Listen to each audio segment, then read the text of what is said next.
Good morning, everybody. Happy Thursday. Welcome to Articulation Training Day. We're slowly letting more folks in, but we're going to go ahead and get started and make sure that we use your time wisely. My name is Jenny Hughes. I am the Director of K-12 Partnerships here today. I'm excited to be able to give you all the opportunity to learn more about articulation, as well as other opportunities within MSJC to support articulation. So with that, I'm actually going to over to our Career Pathways Specialist, Angela, and she can introduce herself. Angela? Good morning. Good morning. I am Angela Drumm, Career Pathways Specialist.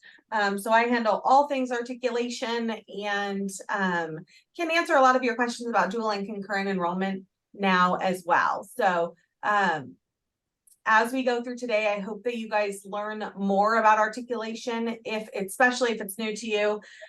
If this is an old hat for you, you will notice that a lot of it is the same as we always do. I always think like, oh, maybe I should make it different and we should switch it up. But I know then I will just forget, and then the new people won't get all the new stuff, or won't get anything. So I figure we just keep doing what we've been doing, and hopefully it helps you understand the articulation process better and how we work with it here at the college and your role as a teacher or an administrator.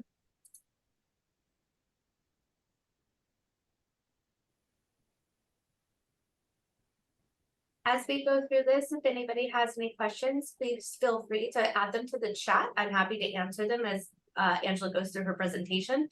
In addition to that, you'll see that I've been adding a website link to Google. It is the agenda for the day with important contact information for our department chairs. And so if you have any questions on that, again, just send the chat out for me.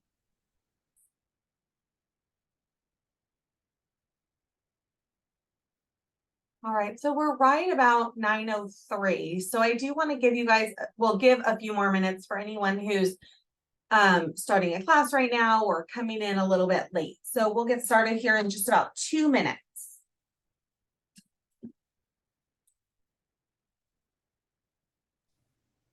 Maria, I thought I just saw you in the gym, but now you're in Hawaii.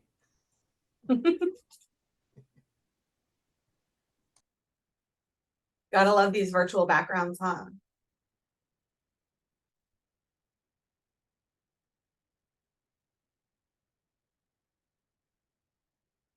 I'm sorry you didn't get the memo, Mr. Mays, that we were actually meeting in Hawaii today. I've got to go get some plane tickets real quick. I'll be right back.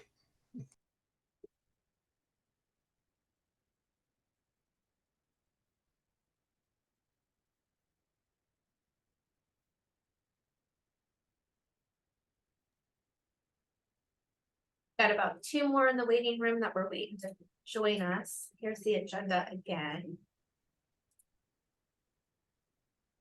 All right, Angela, doesn't look like anybody else is in the waiting room if you want to get started. Okie dokie. So what Jenny is sending out is actually more of a Google site. So it has the agenda, it has all of our department chairs, emails, and contact information, who's going to be there this afternoon, who's going to be there next week. And as we do this recording and have slides that we want to share with you, I will add them there. So that will be a reference for you now and going forward as well. But your main resource is going to be Articulation Toolkit, and we'll talk more about that. And then we will talk about it, and then you can try it out, and then there's a link there and you're set.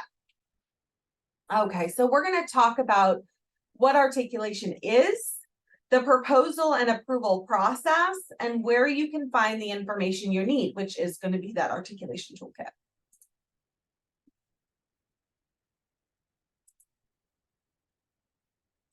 So what is high school articulation? So an articulated high school course is one which a determination's been made that the course there at your high school is comparable to a community college course. So the high school students have the potential to earn college credits. They can use them at the community college. Cal State, UC, or the private college level by taking these articulated high school classes. And when I speak to students, I always let them know that transferring to another college, when you're transferring courses, it's always up to that receiving college if they're going to take the class and how they're going to take the class. So sometimes they attribute it to the class that it is, and sometimes they just give elective credit. So that is always up to the receiving college. But it will go on their transcript, and then they can transfer it to any college they choose. So students need to earn an A or a B in the class to earn articulated credit. Okay, generally our articulation classes are career-related courses. Okay, so as we mentioned, the high school teacher, the MSJC faculty, they have firmly agreed that the course outline, the syllabus, the textbook, the midterm, the final exam are all comparable to those in the course here at MSJC. Now, articulation is credit by exam, and that comes from Ed Code when they first designed tech prep and articulation many years ago, before I even came into career education here at MSJC. So the students who pass the approved credit exam with a 70% or higher earn the credit for the course. Okay, so all students are eligible to get a P on their transcript. Now, in some instances, actually, I don't think we have anyone who's just doing the P on the transcript.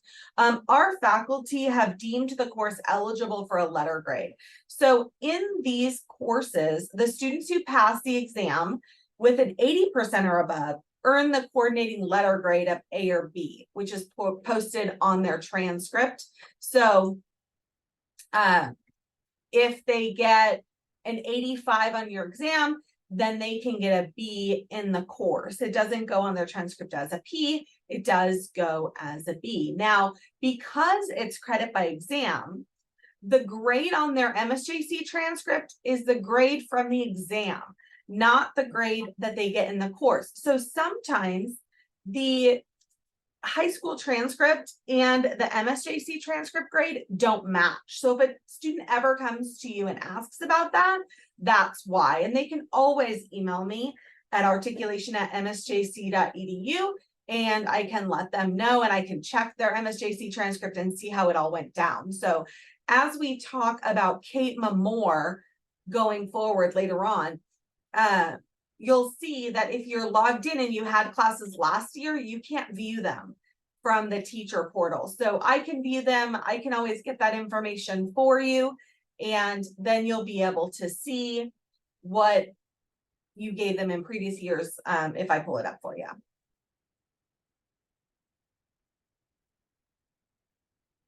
And we're going to talk also about why articulation. I always say why I love articulation, so it's like my favorite thing.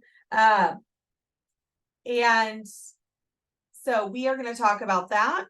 One of my favorite things about articulation is there's no risk to the student if they're unsuccessful in the course. So the grades only go on their MSJC transcript if they pass. So if they don't pass the exam, but even if they pass the course, it doesn't show on their MSJC transcript. So it only shows when we send it to enrollment services. It's not automatic. So when the CATEMA system we use is kind of between me and you, and then I have to send it to enrollment services. So it helps students get a jump start on their college education. It increases college and career readiness. As we know, the courses have the same or very similar rigor to our courses here. So it's going to give them a chance to take a class that may be more challenging than what they're used to, with higher expectations than maybe they're used to. And so that's going to increase their readiness. It's free college credit for students. It can save them time and money. So free, I always love things that are free, and no risk. So free and no risk. Those are high on my list.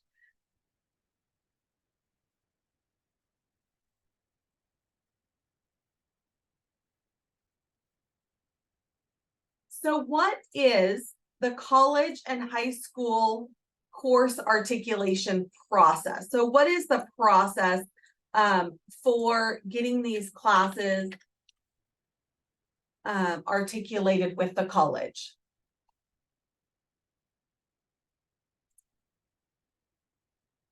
Come on, click again. There we go.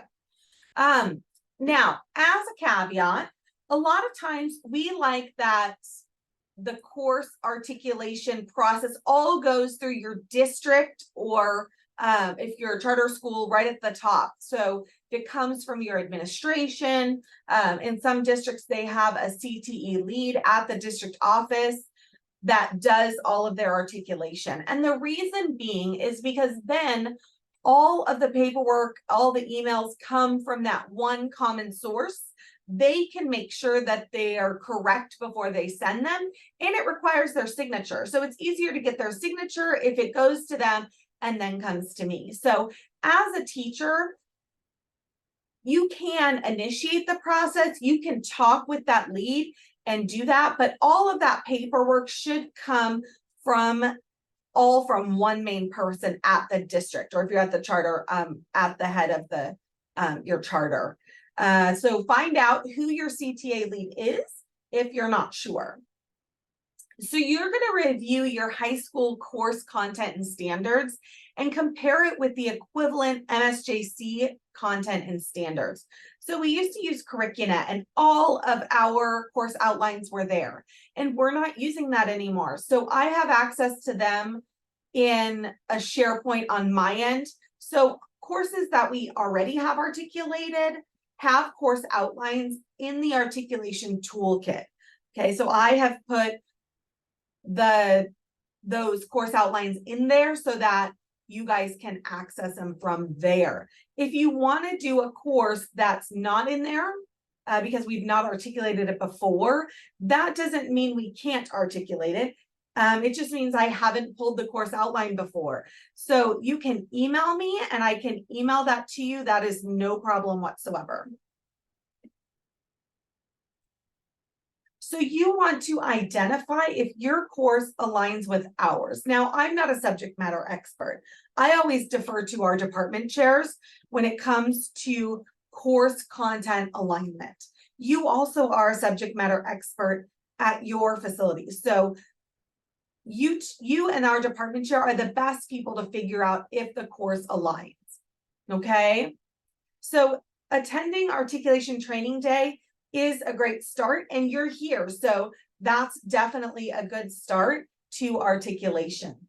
So in the afternoon, so this afternoon and then next Wednesday afternoon, 3:30 to 4:30, so you don't have to worry about getting a sub, you can meet with our department chairs so that you can pick their brains, speak with them about what they expect, any changes. Maybe you've been teaching the course already for a while, and that gives you an opportunity for them to let you know anything new that's changed, or anything new maybe in the industry that they want to tell you about. So that always is a great opportunity. We have a link for that. I will make sure I get it out later. I think it's actually on that webpage that Jenny has been linking to. So you can always click there to connect to that Zoom. Now, once the alignment is determined, you're going to complete the articulation cover sheet, proposal to articulate coursework, and the credit by exam criteria forms. And those can all be found in the Articulation Toolkit. Okay, we're going to look at what those look like though in a moment, so that you can see what that requires. And sometimes your lead will have you fill that stuff out and then submit it to them, and then they'll submit it. So that happens sometimes. So you want to make sure that you're contacting them to figure out how they want you to do it. But we do want all that information to come directly from them so that they definitely have a hand in what's going on. The completed packet is going to get emailed to articulation@msjc.edu.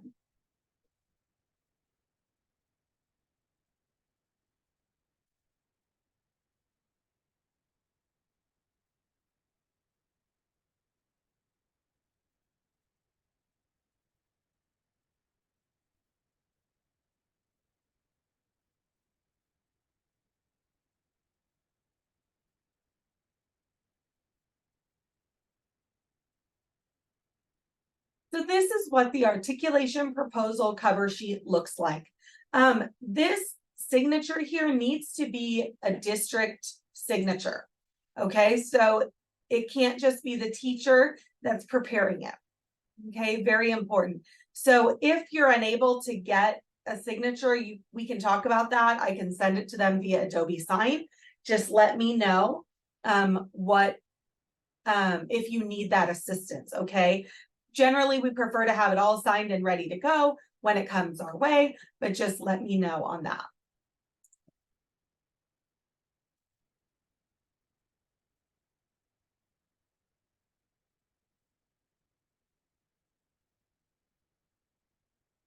Mike, let me address that in a little bit. So, yes, generally speaking, but let's talk about that. Send me an email too. Okay. So you're also going to have the actual proposal itself. So this is the cover sheet. This is where all the signatures go, things like that. Okay, and a lot of times at the district, we have multiple teachers that are teaching. So all of that can be laid out here on the proposal to articulate coursework. So we generally need your high school and district name, of course, the instructor's name and email. And generally, if there's more than one of you, we definitely want that as well. We want to be able to reach out to whoever is teaching the course. Okay. The district or course name and number, or the high school or district course name and number, if that's different at different sites. So sometimes they're teaching the same curriculum, but the course number or the name of the course might be different at that institution. So we generally want that as well. And then our course name and number here from MSJC. So if it's a renewal, we want to know the prior approval date and expiration date. Just as a caveat, if the agreement actually expired and there's been a gap, then we need to do it as a new agreement. Okay, because it's not actually a renewal at that point, then it's a new agreement. Okay, and then you're going to list all changes and updates to your course. Okay. Let me know if you have any questions on where we're at so far. We're going to go through a couple more of these forms, but make sure that you're chiming in if you have any questions.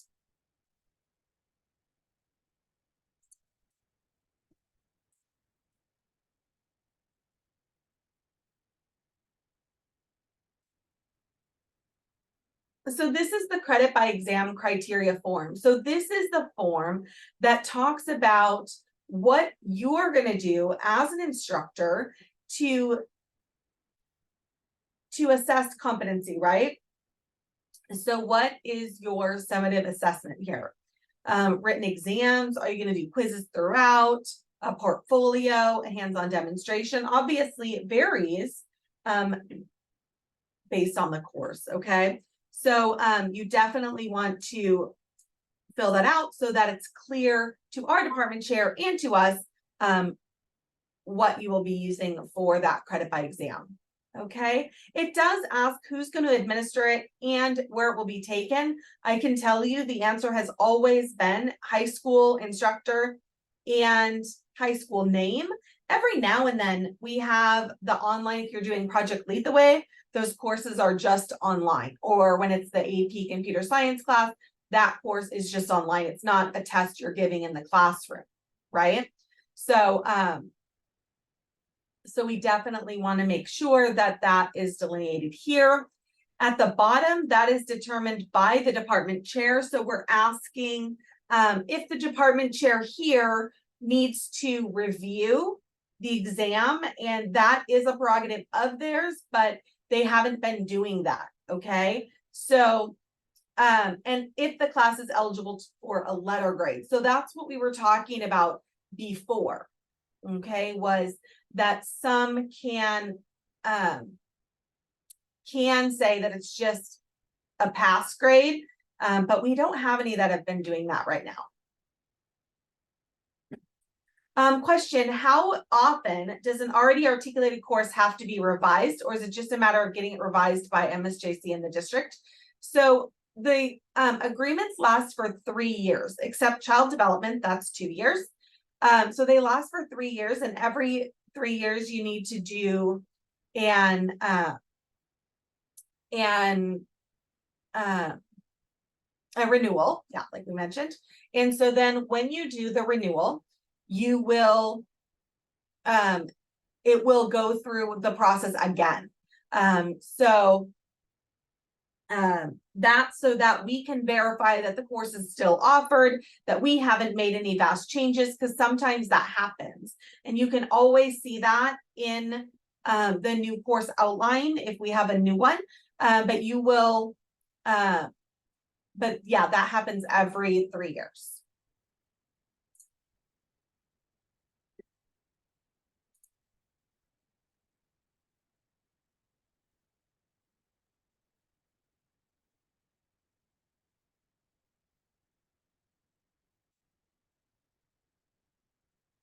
All right, so the articulation process continued. So when you have all of it together, we're going to submit the completed articulation packet. So the cover sheet, the proposal to articulate, the credit by exam form. Okay, and then I need your high school course outline of record. So not just a syllabus, not just the titles of what you're teaching, the official course outline for your district, and the final exam and project details to articulation@msjc.edu. So submitting those all together in one email is the best. If you're a superhero, you put those all in one PDF, and then you'll be my favorite. Some people do that as well, and they're my favorite. So please note that it is course to course alignment. The courses are aligned if the competency and skill requirements are the same. So obviously you're not teaching our exact course. So we are looking for about an 80% alignment. So we always like it to be better there.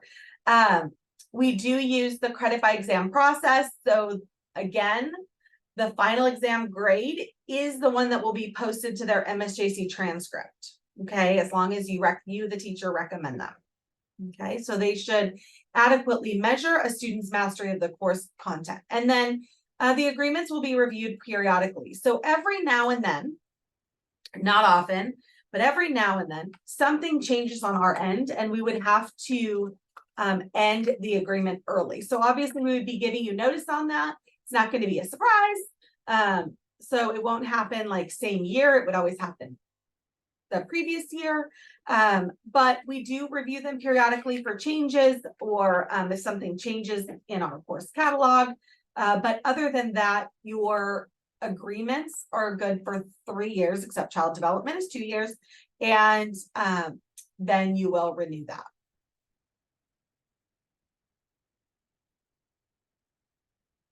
All right, so in the process, you're going to compare your high school course to our MSJC course. So do you feel that those courses align? If so, you're going to submit to articulation@msjc.edu, the completed cover sheet signed, the completed proposal to articulate or renew, the high school course outline of record, the completed credit by exam criteria form, and that final exam or final project. And again, all of that should come from that CTE liaison at your district, or your CTE lead for your school if you're a charter school or something like that. Okay. I do, Nick. I can give you some examples of different comprehensive final exams for different courses. So let's actually, if you could send me an email, that would be the best. And then I can show you different examples for different courses.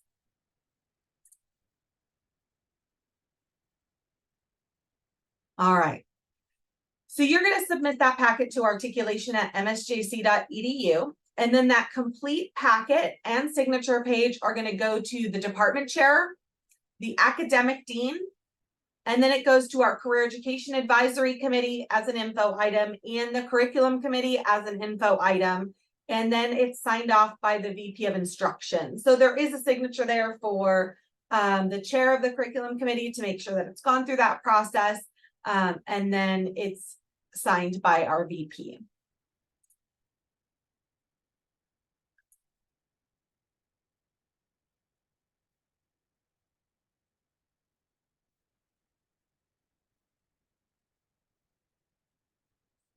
So the next steps, we have a master articulation spreadsheet, and I'm going to show you what that looks like when we go through the toolkit.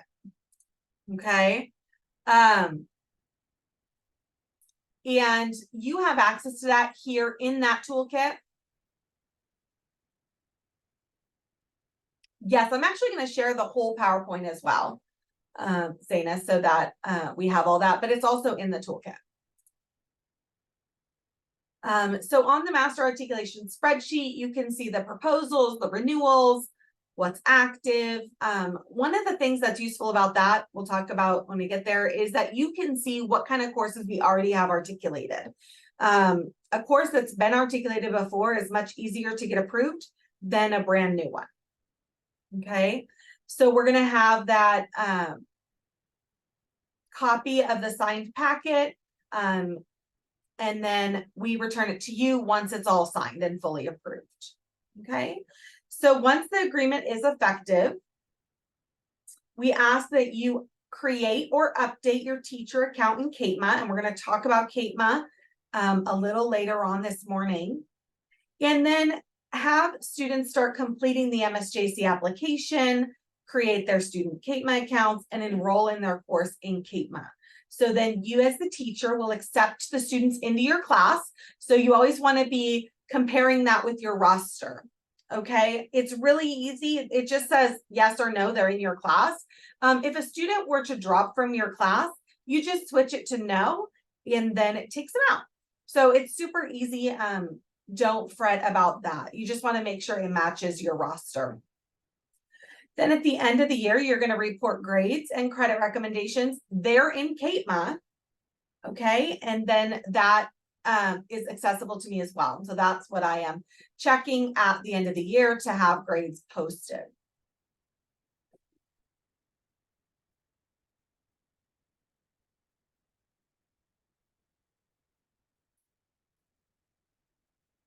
All right, so we are going to look at the Articulation Toolkit. And again, that is linked there. That link is in the page that Jenny keeps posting for today. And so you can just click right to that, and I'll tell you a little change in that as well. Good question, Alex. Let me answer that in a second here. So are students required to submit a social security number when signing up on CATEMA?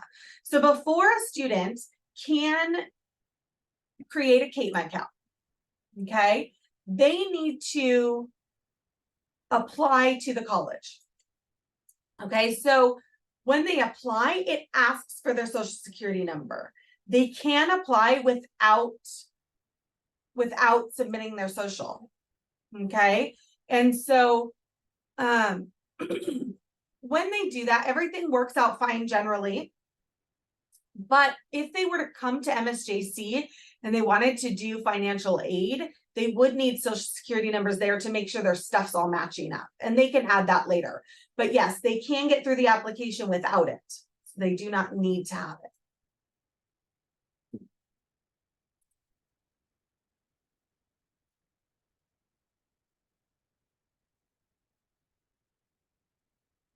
All right, so we're going to take a look at this articulation toolkit. So if you clicked that link right now, you would find this list right here, Articulation Toolkit. Okay, it is via Google Drive.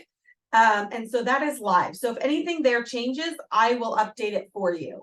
So don't worry about it being old or things like that. So I try to keep up on that, keeping that ready for you. Okay, so this here is the Master Articulation Agreement list. You're going to click right on that. this is what it looks like.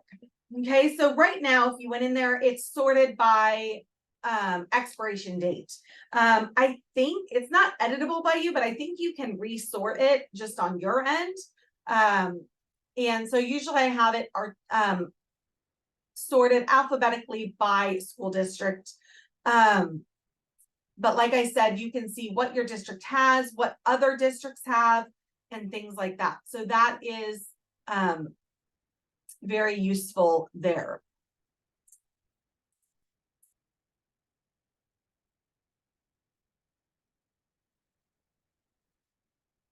Also, when it comes to submitting a proposal, there's a folder there, and everything you need to submit the proposal is in that folder.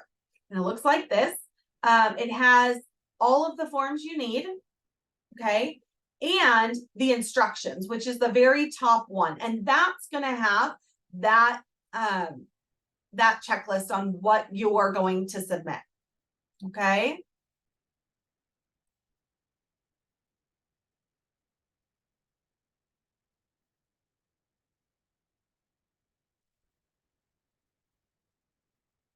You will see when you go back to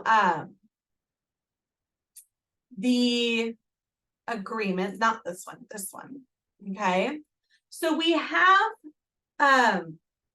all things for you, everything for teachers is here in this main page. We used to have everything for students there too, but now I created a folder for you right there at the top. It says Articulation Tools Students, okay? If you look at the first document there, it has the bit.ly link for the students folder. So in the past, I've always said, please, please, please just download the files and put them in your Canvas shell or your Google Classroom or whatever you're using. But now you can go directly to doing that bit.ly link for the students so that they can go directly to their own folder. Okay, so remove that. So by going to their own folder, that's going to have all of the files that they need so that you don't have to download them all and put them in there. Okay, and I'm going to show you what that looks like here as well, so that you can see the student side.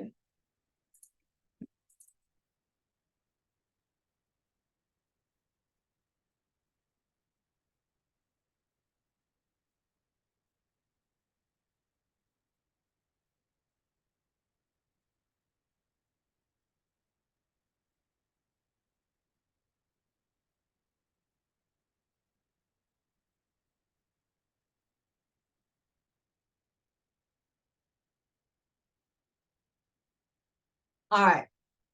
So this is what it looks like. It has the application presentation PowerPoint that we created, you know, for them. It's the one that we do in the classroom. It's available for you to use in the classroom if you like. It doesn't actually need to be presented by me, but it's also available for them to go through on their own. So it's not always what I recommend, simply because I don't know, I think they need some hand holding sometimes. So, but that application presentation is available. You can download it and put it in your Canvas. You can just give them the bit.ly link and they can look at it, whatever you feel that works best for your classroom. The CATEMA instructions for students is there as well. And I'll show you what that looks like too, because that is, I think, a very useful one for them. So it's probably one of my favorites, just simply because of this one piece in the middle. And then FAQs for students and parents, whatever they have questions on, there's probably answered in there. But, you know, they always have questions I can't think of. So, so they can ask, you can ask me, anything like that. Okay. Their application instructions, that's basically just the PowerPoint with some tips. And then the student process for receiving articulated credit. So that just talks a little bit about the different process. So let me show you, this is the CATEMA instructions for high school students.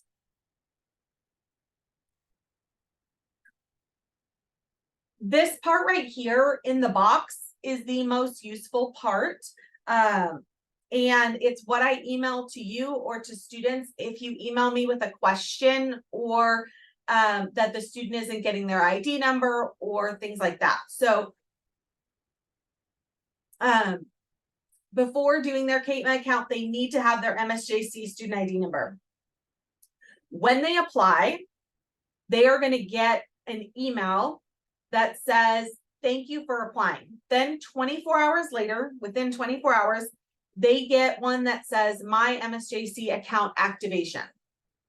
Okay. And I tell them this in the PowerPoint, so they have that as well.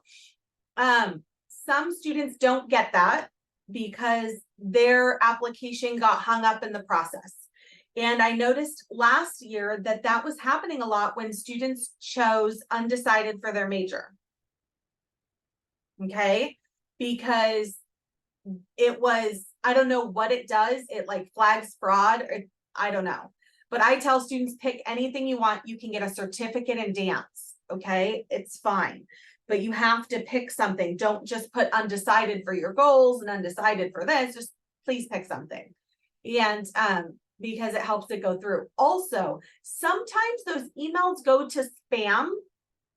No matter what, if a student tells you they check their spam, make sure they know how to check their spam. Because when I'm in the classroom with them, a lot of times they're like, oh, I checked that, it's not there. And then it's called junk and not spam. Or they checked the wrong folder. I don't even know what they're looking at sometimes, honestly, but they don't get it. And so I'm like, oh, there's your spam folder. And they open it and oh, lo and behold, there it is. So they don't even know how to use their email. So sometimes they need a little coaching. I can tell you, my daughter that graduated in 2022 asked me, do people even use email anymore? And I was like, yes, they use email. You have to check your email. So, so make sure that they know how to check their email if you're working with them. And also, some students use their school email. We tell them, don't use your school email. Please, please, please use your personal email. And the reason we want them to use their personal email is because, number one, some schools block them. Temecula USD blocks every email that comes in. It gets blocked through their firewall. So then they can't do all these things and they can't reset their things because the only email address we have is that one. All right. So I know there's at least one more district that does that, but it always causes issues. Number two, the minute they graduate, they don't have access to that email anymore. So we really want them to use their personal email address. So if it comes down to it and they don't have an email and they don't have a cell phone number and they can't proceed without using their school email, they can use it. Okay, but they will have those other problems. And if they're in Temecula, they'll just get stuck. So they really need to use that personal email address. As we all know, you can just get a Gmail one for free. This is also a good, time to bring up having a professional email address that's just your name and not some of the crazy ones that I have seen. Because you're going to be using that for college applications and jobs and things like that. So that's always a good place to go on that.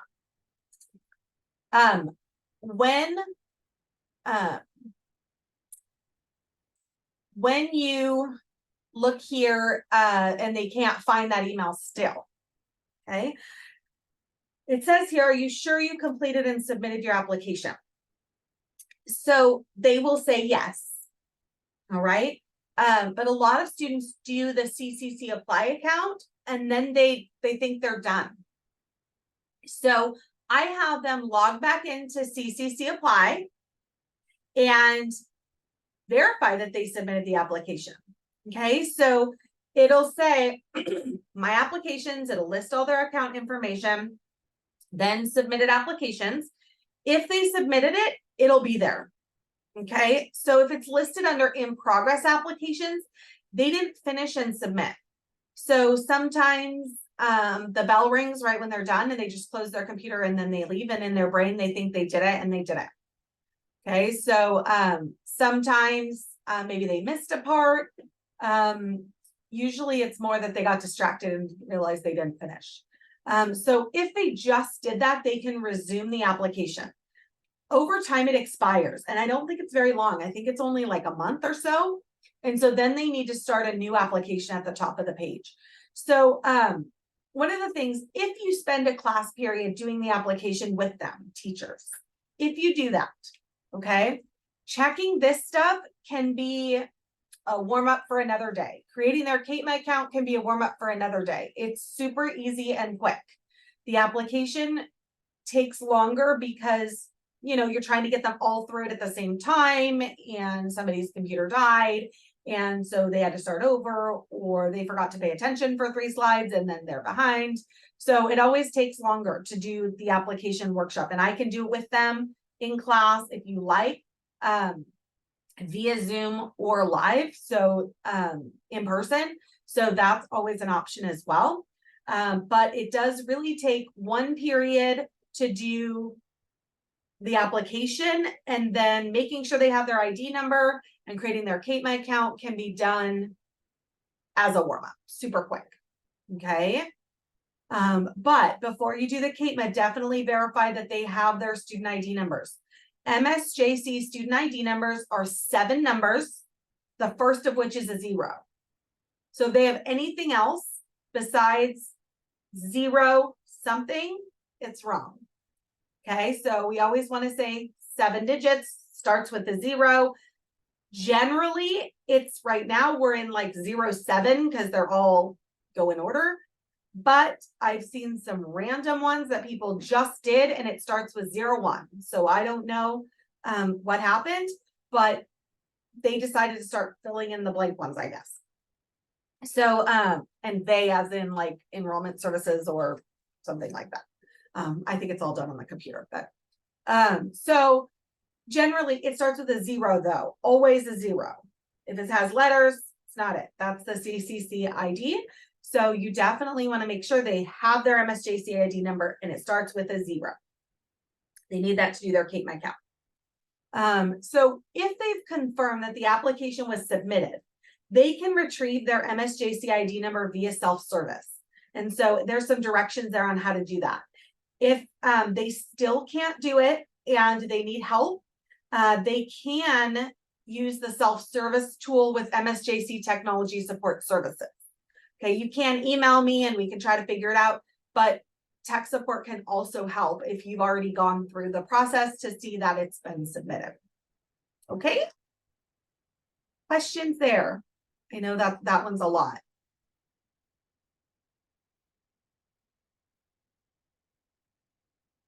Okay, so I had a slide here for award letters, and I didn't want to just take it out because if you've been here before, you've seen it before. So I wanted you to know that there was a change. We are no longer mailing award letters to the students' homes. 2 reasons for that. Postage is expensive. Students don't really know their address. So we were getting a lot back, or spending a lot of time making sure their addresses were correct. Here's another learning moment for you when they're doing their application or doing their CATEMA is how do we write our address? I know that's very 2nd grade. I get it. But in the application, it says street 1, street 2. It doesn't actually say address. So if some students just don't know. They put their street number in the first one and then their street name in the next one. Some of them put the cross streets like they're ordering a pizza. Some just put the street name because they don't know their house number. Some put the wrong house number. So that's one of the reasons why we're not doing the award letters anymore. Also because the program has grown exponentially. Yay, we're really excited about that. But that just means as the stamp prices go up, it just becomes more and more expensive to send them out. Plus all the paper. And so that's, you know, our little environmental friendly thing as well. It gets expensive. It's a lot. And the students don't know their address. So they can see that their credit has posted in their My MSJC account. So if they have any questions, they can email articulation@msjc.edu. A lot of you, both the administrators, teachers, everybody gets used to emailing me directly at adrum@msjc.edu. And although I don't have a problem with it, the only person that has access to that email is myself. So if you email articulation@msjc.edu, we have more eyes on that email address. Okay, so Jenny's in there, I am in there. As you know, our K-12 partnerships program grows, more people are in there. So if I'm out or I can't get to it, it can still be handled. So that's where all agreements should come, all correspondence about anything articulation to the articulation email address. Okay, so I know a lot of you are used to just emailing me direct, and I totally get that, but I want to put that out there for that as well.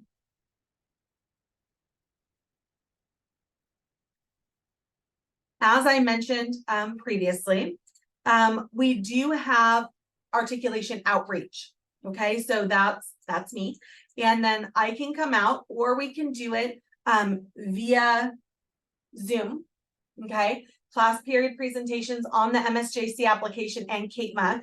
They have to be separate days because it takes time to get your ID number. Okay, we can do them in person. We can do them via Zoom. We do have after school office hours via Zoom on Wednesdays. Those will kick up soon now that we're getting later into the semester and that it's not college kickoff and we're in outreach every day. So we can definitely do that. One of the things, if multiple teachers are at the same school site, we can do a Zoom all at once together. We have done that with Merida Valley. We can't do it across school sites because the bell schedule is different. But if we do it at one school site, we can do multiple classes via Zoom. But I am happy to come out and speak with your students in person. That is an option as well. So do you have any other any questions on articulation outreach or anything like this?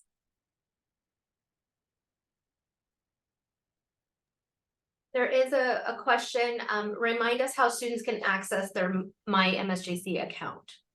So when students are at msjc.edu, down at the bottom, it has login, and that's how they get to their MSJC account, their My MSJC account. Let me look at it actually, so I can look at it directly because I don't want to tell you the wrong thing. Okay, when they're on msjc.edu, yeah, they scroll down and it says My MSJC, and then it says self-service. So both of those are pretty much the same. It takes them to the login. And then that's where they can activate their student email also, which they don't really have access to until they're enrolled in a course. So not really for articulation, unless they're also in a course. And so that when they go into the My MSJC login page, that's also where they have the link to tech support and a phone number to tech support and where they can request a new activation code. Okay. Any questions on that? So I do, it will be, for the Zoom office hours, it will be 4 to 5 p.m. on Wednesdays. So hopefully they can get home from school and then they can pop in. Okay, we are also going to have some Zoom kind of office hours I think it's either Mondays or Tuesdays. I have to look, from 11 to 1 in the day, where they can go to the College and Career Center and ask questions, or I mean, they could just pop in if they have the login, or you could do it in any of your classes during that time at lunch. But it's just going to be Zoom so that multiple sites can pop in the same time instead of doing where we're in the Career Center, because that only happens like once a month or for some schools. So it'll be easier if we can be available more often. Okay, I'm gonna be quiet for a minute and let you take a quick bio break, get a drink, get a snack, and then we will come back at it right at 10 o'clock. Okay.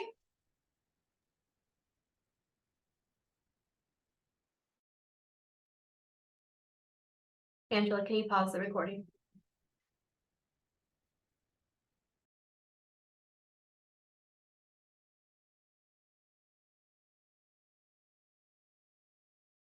Hi, team. My apologies. I'm coming in very late due to meeting with some students. So if you guys are on break, I'll come back later, but just my apologies, okay? Thank you. We're just getting started again. So this is about CATEMA training? Is that what this is? Articulation? Yes, we'll get to the CATEMA part after, but this part right now, we're gonna do our updates from our different departments. And then we're gonna go over the CATEMA training. And Angela, should I be in here or not? I'm sorry. Sure. It's Okay, always so- good to know more, yeah. But it's recorded too, so if you don't have the time, that's fine. You can watch it later.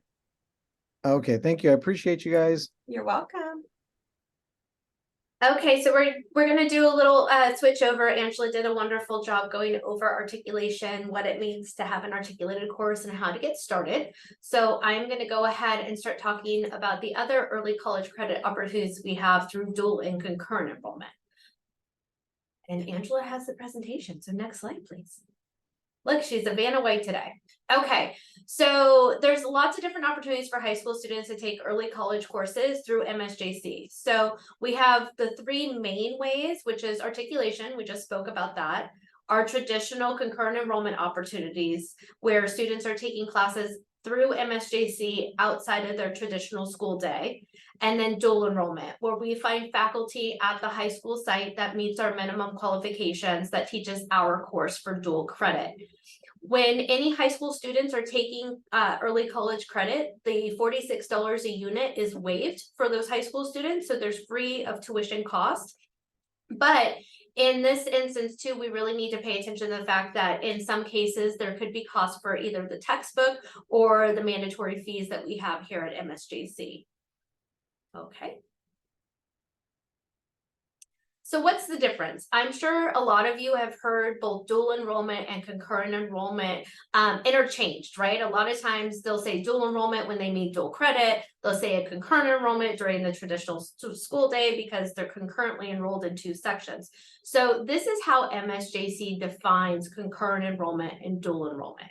So when we're speaking of a concurrent enrollment class or a concurrent enrollment student, we are talking about an opportunity that's available for all high school students, regardless of the location that they're at.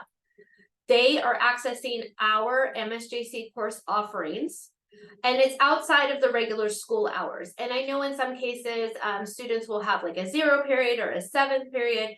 But when we're talking about concurrent enrollment, we're saying that outside of their traditional high school day, they're coming to MSJC either on campus or through an online anytime course, and they're taking a course through us. And it's taught by our faculty that we pay for. This is one of those instances where they are responsible for the cost of the textbook. Even though some of our faculty and a majority of our faculty are going towards open educational resources that are free or low cost, it doesn't mean that all of them are. So when a student is in a concurrent enrollment class, they'll be responsible for the cost of that textbook, and they'll be in the class with our general MSJC population. So I know for a lot of parents, sometimes that can be concerning, right? My high school student is in a class with an adult student, but most of the time these students are ready to take these classes. They blend in with the general population, and even times that faculty don't realize that they're a high school student. This is another instance though where FERPA comes into play because parents cannot contact the faculty. Okay, this is where the students are going to work with the faculty and be accountable and proactive with themselves and the faculty if they have any questions. And that process is between the student and MSJC, and other than the high school signing off that they approve and the parents signing off that they approve, everything works with just the high school student and MSJC. So then when we're talking about dual enrollment, it's a little bit different. When we're talking about dual enrollment, we have a high school teacher that meets our minimum qualifications, has been agreed to and hired on as a dual enrollment teacher, but is paid by the high school site. So in this case, the high school counselor is going to identify those students to go into that class, and they're only going to have access to the MSJC courses that are offered on their campus. So for instance, we have many districts within our local area where one high school may have 4 or 5 teachers that are eligible to teach dual enrollment, and they offer dual enrollment, where a partnering school maybe 2-3 miles down the road doesn't have any. Right, because they don't have any teachers that meet that minimum qualifications. Oh, Angela, I'm seeing your chat. There we go.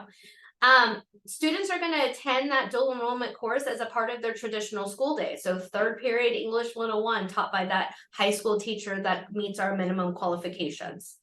The course textbooks are then provided to the students by the high school district. And there's only other additional high school students in that class. So this is all coordinated throughout the district and at the district level in partnership with MSJC. Students for this do not pay, for instance, the mandatory health fee as a dual enrollment instructor, or as a dual enrollment student, the way they would as a concurrent enrollment student. So I know that's a lot of information being thrown at you at once. You will have access to this PowerPoint and the recording afterwards, but just kind of keep in mind, dual enrollment at the high school site, taught by a high school teacher who meets qualifications. Concurrent enrollment is just a high school student taking an MSJC course. Angela?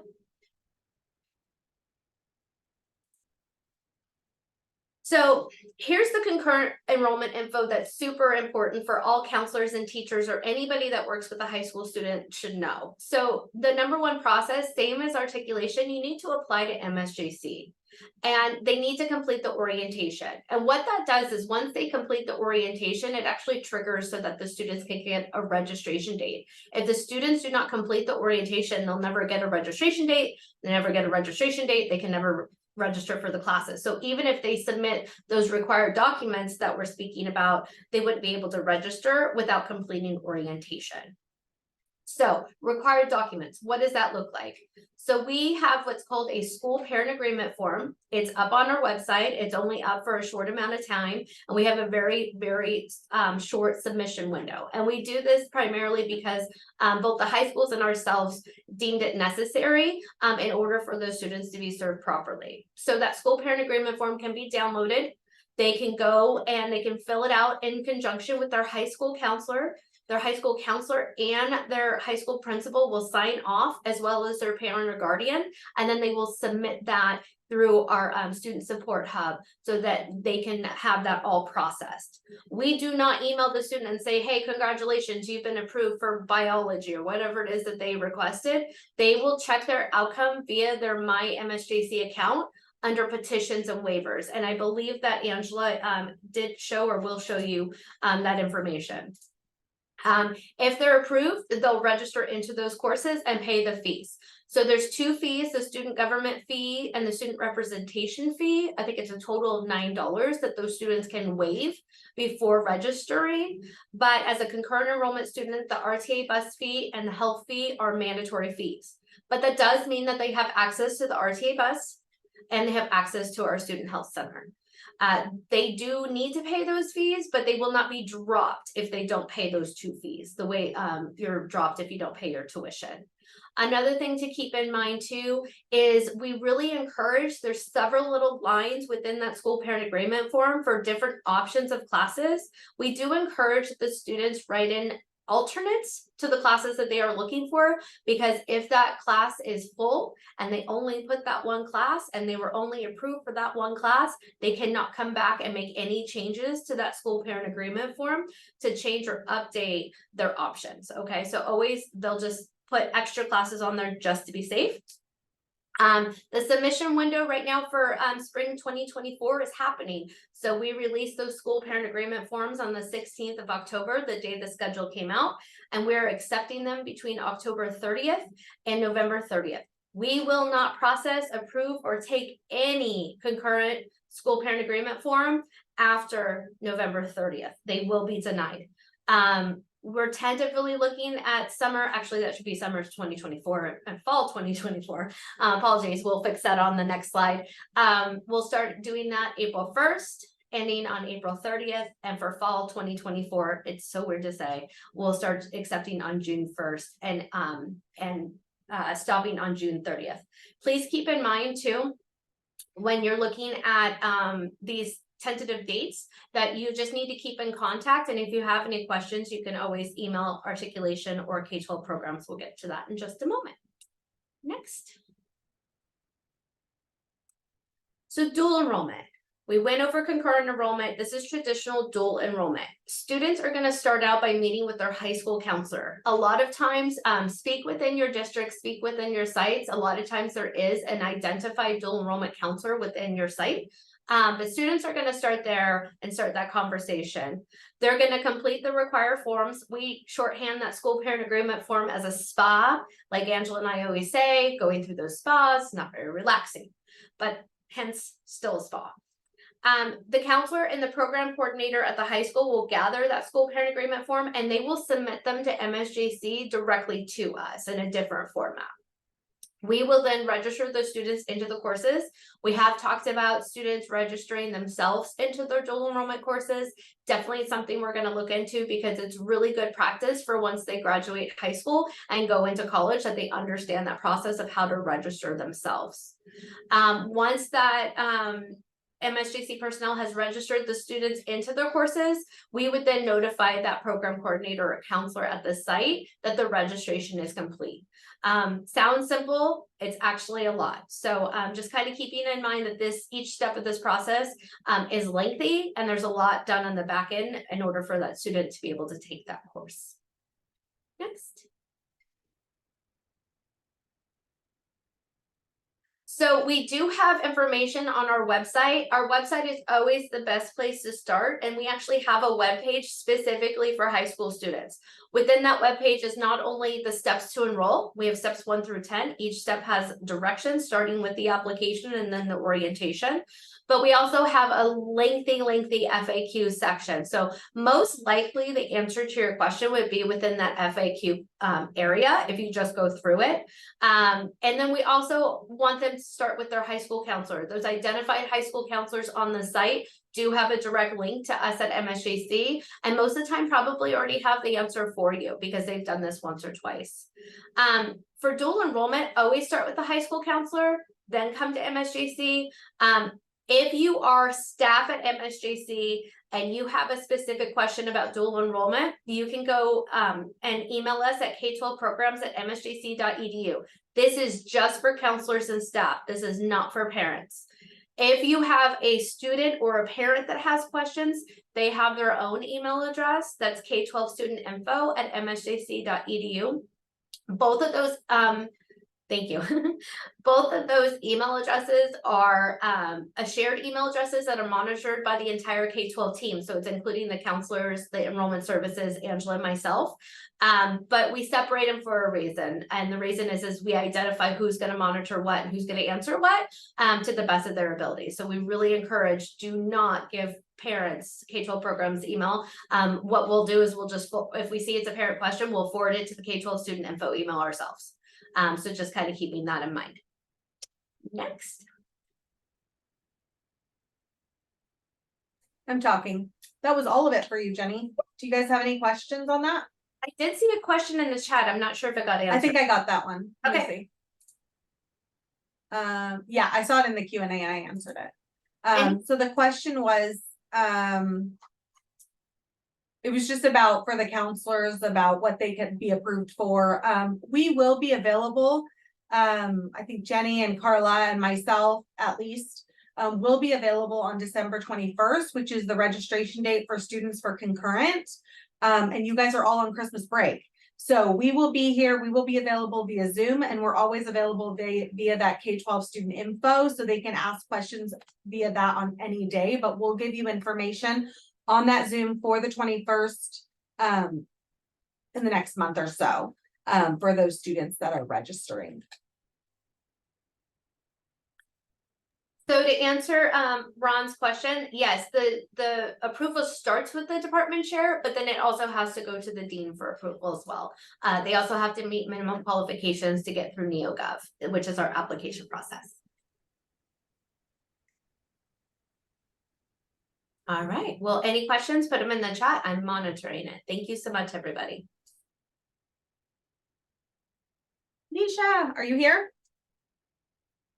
I'm ready for you.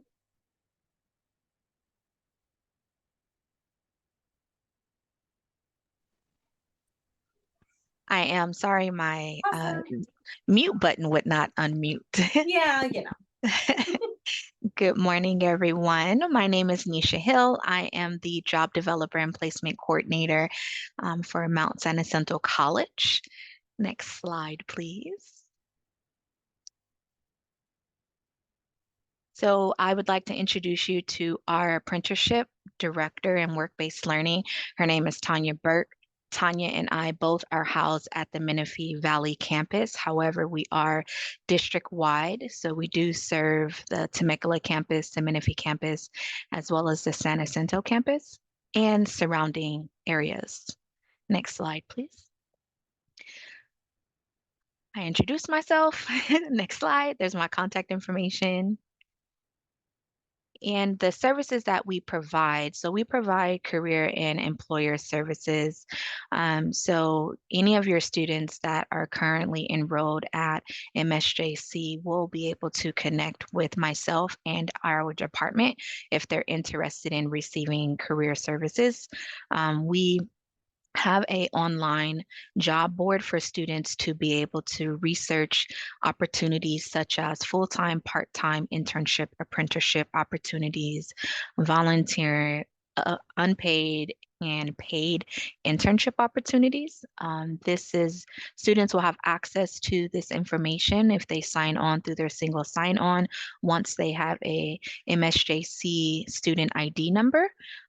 Easy access, they are able to access this particular platform from their mobile and or computer device.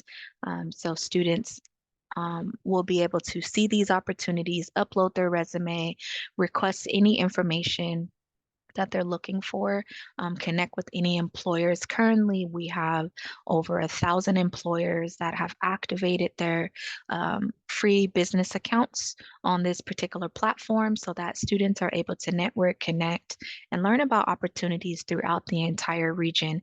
We have employers from the Riverside and San Bernardino County areas. So if any students are commuting or transitioning to a different county, they will be able to also have access to these employers by activating their account.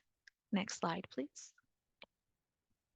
So our partnerships, the services that we offer here through the Apprenticeship and Work-Based Learning Department, we have our CWE, which will be changed to the WE program. Currently, it is the Cooperative Work Education Experience Program.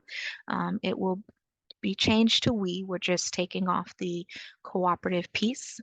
There's new requirements for this particular program.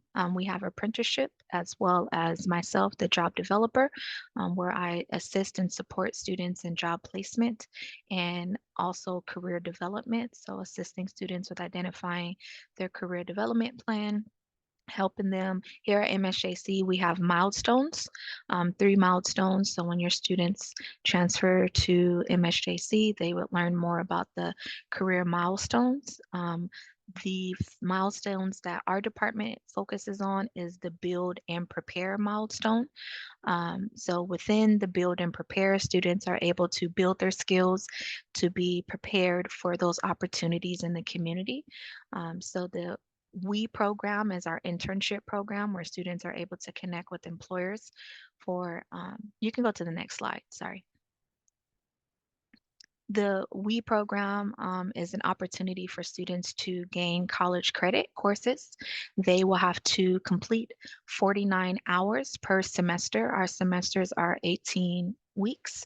So students will have the opportunity to complete 49 hours within those 18 weeks for paid or unpaid internship opportunity. There are a series of documents that the students would need to complete if they are enrolled into the internship program. They will connect with our department, their faculty, as well as a supervisor that they are interning with. The apprenticeship program has a different requirement for students.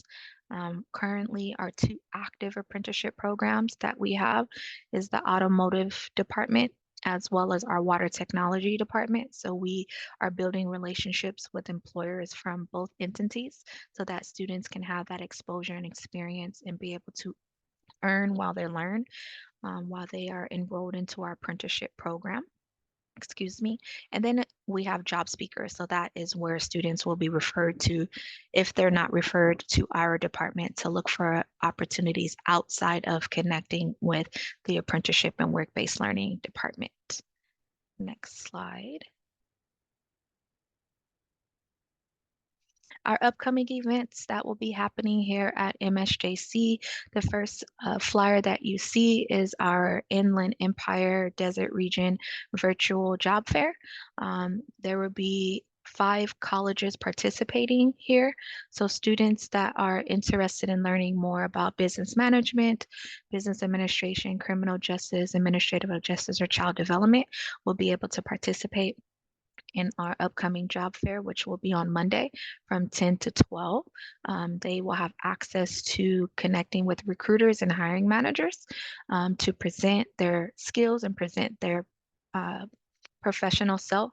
They will also be able to submit their resumes and interview with employers online. The second flyer that you see here through our Apprenticeship and Work-Based Learning Department, we will be celebrating National Apprenticeship Week, the week of November 13th through the 17th. Each day there will be a variety of activities or events happening on different campuses. So on Monday, November 13th, we will have the Construction Trades Fair. I noticed that many high schools have registered to attend on this day, so we welcome you on our campus, the Menifee Valley campus. The event will begin at 10 a.m. and this is where students will be able to connect with our construction trade unions to learn more about the benefit of entering into this particular trade, as well as learning about apprenticeship programs and offerings that the trade unions have for the community and our students. That will be at the Menifee Valley campus at 10 a.m.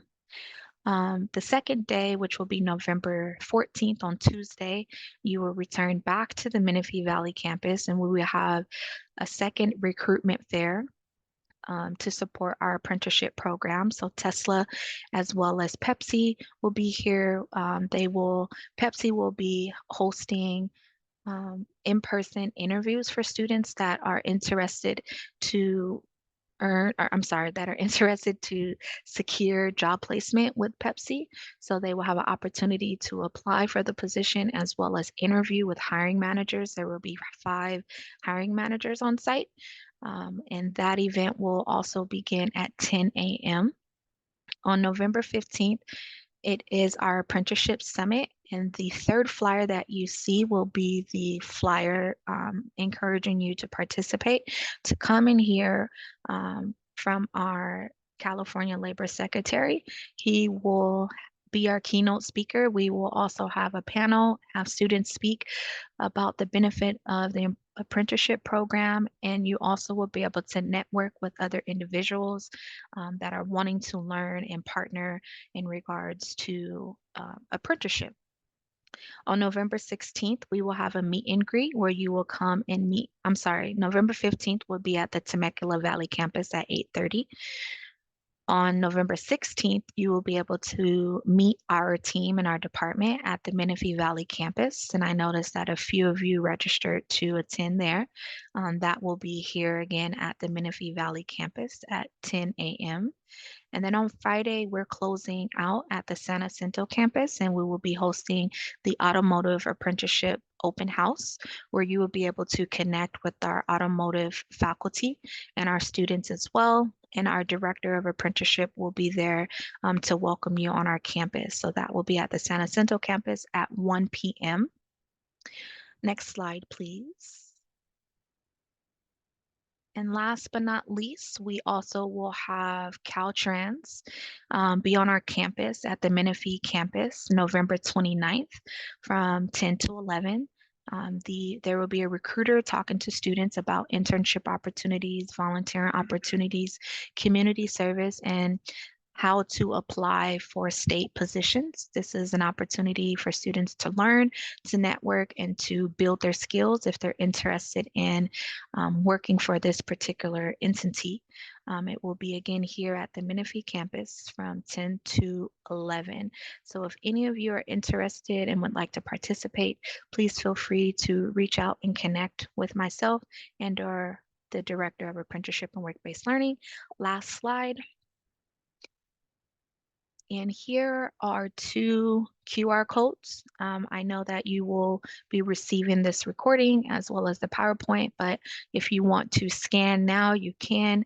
The first QR code is our apprenticeship interest form. So if you had any students that were interested in learning about the different apprenticeship programs that we have here at MSJC, please feel free to scan and you'll be connected to our apprenticeship director in our department.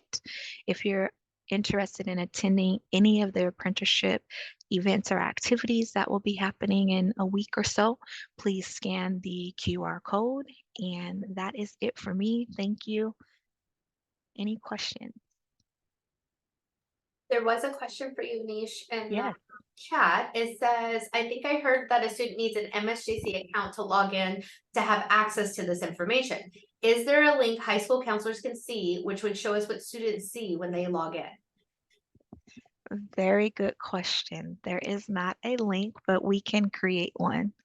So if you can just share any information with Director Hughes, I work with her very closely, so she will provide that information that you are looking for, requesting, so that I can share it out with you all. Thank you. Yes. Thanks, Nisha. I appreciate it. You are very welcome. Thank you. And Have a then good, just your question was about the flyers and PDF, which I can happily do that.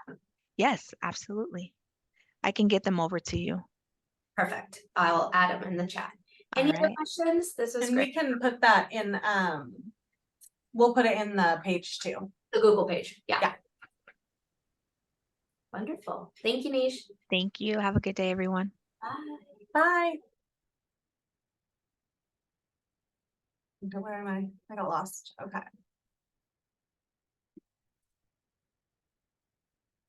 All right, so we have 2 K-12 counselors now. This is a newish thing under our K-12 partnership, so it's really exciting for us, and we hope you will be as excited about it as we are. Karina, Mejia, and April Wardwell are our counselors, and I'm gonna let them introduce, I'm gonna stop sharing and I'm gonna let them introduce themselves, and then after which April is gonna do her presentation on 2+2. So I'm gonna let her share her screen for that presentation.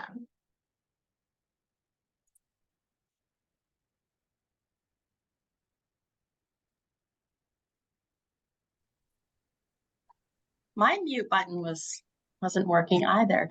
Hello, everyone. My name is April Wardwell, and I am a K-12 counselor here at MSJC, as well as a 2+2 pathway counselor. I support Temecula, Marietta, Lake Elsinore, Paris, Menifee, and I see some names here that I've met already, and I look forward to meeting the rest of you as I come out to the schools. So I'm going to share my screen because today I want to talk a little bit about our 2+2 pathway, and just,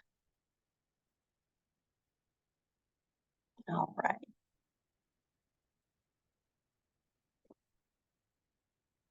I'm so technologically advanced here. One moment. All right. So our 2+2 pathway programs, right now we have a business administration and software engineering pathway for 2+2. I'm going to talk a little bit about what that is. This is a partnership with Cal State San Marcos in Temecula through their extended learning. And they are in our building, in the MSJC building in Temecula. So it makes it really nice for students who join this program because they are able to earn a bachelor's degree all in the same building in Temecula, so staying local. So what is the 2+2 pathway? It's going to save time and money and help students stay local, as I had mentioned.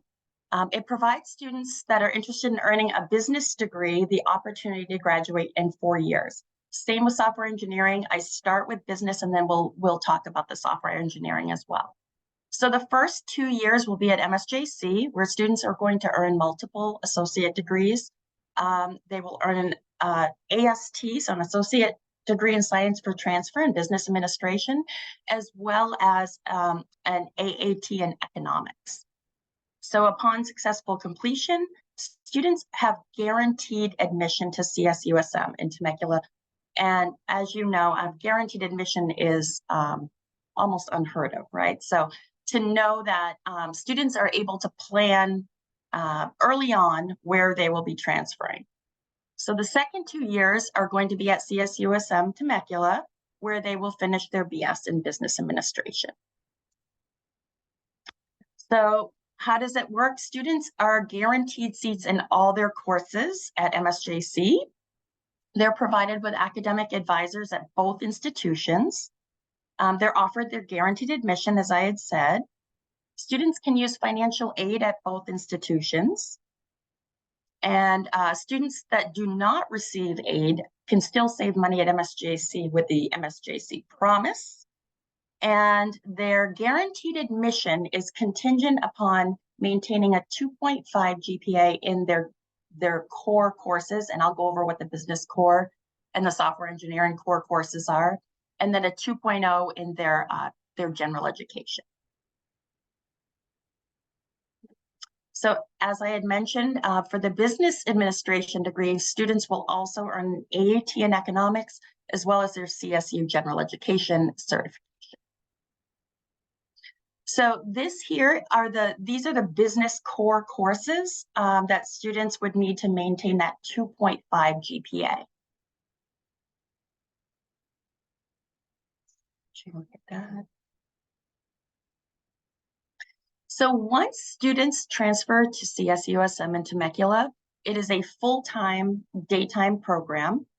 It is 2 days per week, and the classes are run in a cohort format. So they're small classes, which you're not going to get at the main campus, and it's usually under 35 students. It's a 5-semester program, so 4 semesters and then 1 summer term. Students will also have guaranteed seating in all their required courses there.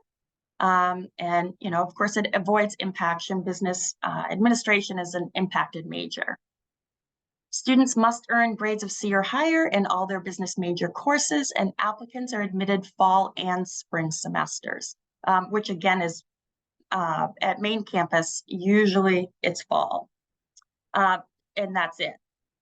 And then, of course, it's the same main campus faculty. So the same faculty that are teaching at main campus are driving to Temecula 2 days per week to teach. Graduation will be at main campus with the other business administration students. So who is eligible?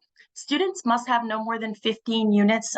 Your students coming out of high school would be fine. We say 15 units just because it doesn't really serve the student to spend 2 years with us if they have more than that. And then students must be willing to start at college level math and English. Students must be willing to attend in person or online. Students must join first year experience if they're eligible. And you'll be hearing more about first year experience in just a little bit. And the program admits up to 30 students each year, and it begins in the fall. I do take students sometimes in the spring if we haven't reached 30 students and their units are low, and if it makes sense for them. Real quick, April, can you go back to the previous slide? I guess it'd be 2 previous slides now. Okay. Yes. Oh, this one? Yes. Hope, did you have a question on this? Actually, the slide right before this one. Okay. Just thank you so much. Right here? Perfect. Thank you. Yes. Thank you, April. Yes. This is also on our website under the business pathway. You can when you go under Pathways and click on each of the degrees under the Pathways, you're able to see the required courses for each degree as well as a map. That is really helpful for students to see a visual of what their 2 years could look like. Okay. So now I want to talk a little bit about the software engineering pathway. This is a newer pathway. We've had business for over 10 years, but software engineering was added 2 years ago. So in this pathway, students will earn a liberal arts, math, and science degree for transfer to CSUSM Temecula to earn their bachelor's degree in software engineering. This will follow the traditional A through G graduation plan for your students. So they want to be college Calc 1 ready, and a year of chemistry in high school. So these are the core courses for the software engineering pathway. And just like the business pathway, students need to maintain a 2.5 in these core courses and a 2.0 in their general education. And I'll leave this up for a second.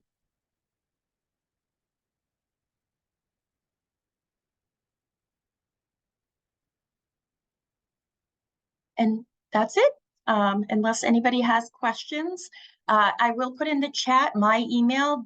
You can contact me directly if you have additional questions or for students who are interested in joining the 2+2. And I will put my email in the chat.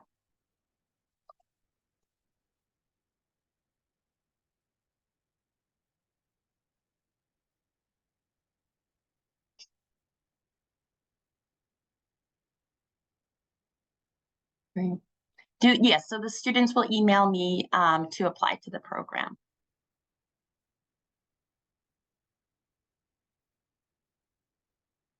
Any other questions? How many typically apply? Well, prior to COVID, we always maintained 30, and maybe a couple of students would not complete all the way to transfer. Right now, we're maintaining about 15 in business, and software engineering is much lower. So I really encourage you to share this information with your students.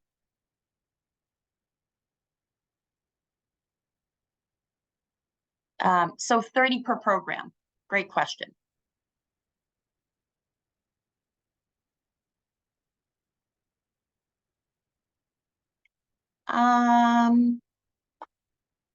Angela, I might have you answer Tripp's question. For any of the programs that we noted, could we note any of the courses among the 7 that are eligible for articulation? Yeah, I'd have to look at it again on that. And so let me see, I didn't see Tripp's question, so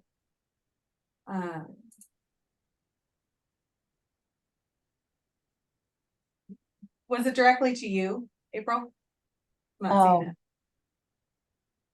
Oh, maybe it was. I'm sorry. Yes. Yeah, it was. So for any of the programs, so yes, it was directly to me. So we can look into that and follow up on that. And then I see Velma's question. So the first 2 years would be the MSJC tuition cost, and the second 2 years would be the Cal State San Marcos extended learning tuition cost. That's right. I missed that question. That's okay. I just came in. Great questions. Yes. Very unique programs. The guaranteed admission is a selling point for sure. And of course, staying local. So we have 2 more questions. Ron asked, do you know what the debt some kids have at the end on the average? That would be a great, I know for extended learning, it can be around 30,000 per year. So that would be, starting at MSJC, the first, possibly getting the first year tuition free, starting with dual and concurrent, or excuse me, dual and articulation, that would also be Yes, yes. And then of course the MSJC Promise or FAFSA with MSJC. It's, yeah, the second 2 years would be where some debt would be accumulated. And then another question was, can the students not be over 15 MSJC credits for either major? So the 15 is very flexible. It's more about the student they can still apply to CSUSM in Temecula without being in the 2+2 program for either of these programs. They just wouldn't have the guaranteed admission.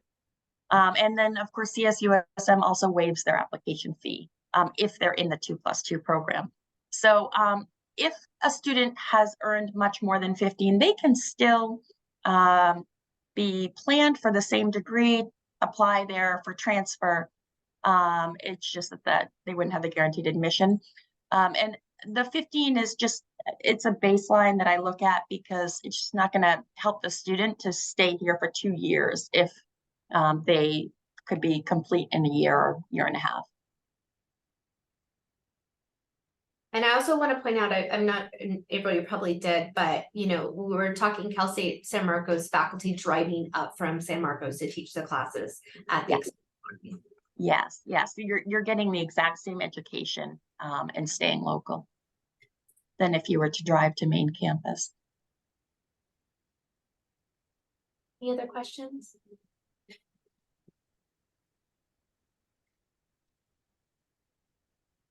Okay, thank you. April, were you going to go over the K-12 counseling and the breakdown as well? Yes, I can do that. So for K-12 counselors, again, Karina Mejia and myself support our local schools. Karina supports Hemet, San Jacinto, Banning, and Beaumont. And as I had mentioned, I support Temecula, Murrieta, Lake Elsinore, Paris, Menifee. Some of the services that we provide are classroom presentations. We support our students who are dual and concurrent enrollment through our K-12 lobby, which is a virtual lobby that's available to all students and all K-12 students that may have questions. Sometimes some of the counselors in here that I've seen have brought students in during the school day into our virtual lobby to ask questions. But that is another support that we offer. We can provide presentations in career transfer centers at your school, in classrooms. We just provided application workshops throughout college kickoff month and first semester planning sessions. We can walk your students through how to apply and go through the process, the steps of getting started. And we support students through college and career fairs, parent nights, any of the needs of your schools. And as you all know, October was a very busy month for that.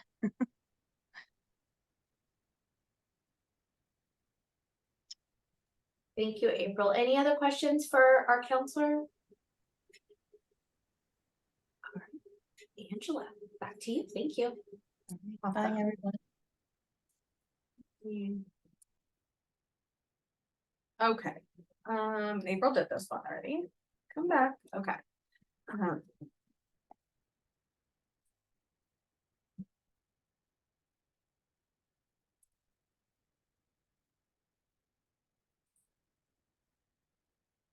All right, Suzanne, are you here? I know you are. I saw you. I'm right here. Awesome, thanks. Hi, everyone. My name is Suzanne Ortega. I am the interim coordinator of campus and community engagement in the Student Life and Development Office. Student Life here at MSJC hosts our student government as well as our campus clubs. So an opportunity for students to get involved outside of the classroom. We also handle student IDs within our office as well as host events throughout the year for various cultural awareness months and different host events with different affinity groups as well. So our student government is very active. They have the opportunity to go to conferences. They have the opportunity to enrich their student leadership development. We offer a lot of training for them as well. So even concurrent enrollment students are able to join SGA if they would like to. They would just have to go through the same application process as the rest of our students do.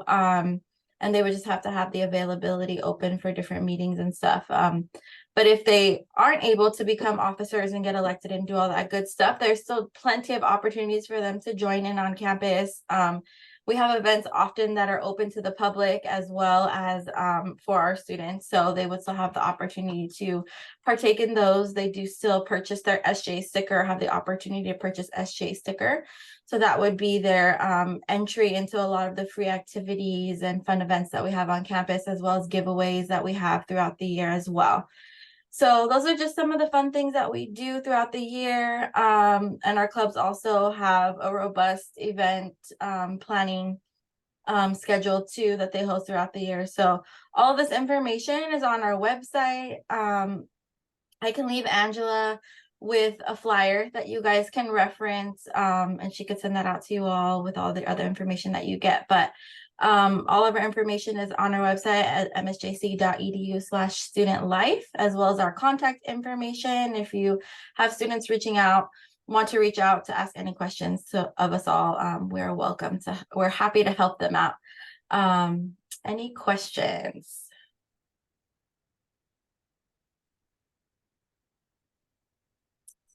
Cool. Well, thank you all for your time. Thank you, Suzanne. Thank you, Suzanne. Albert.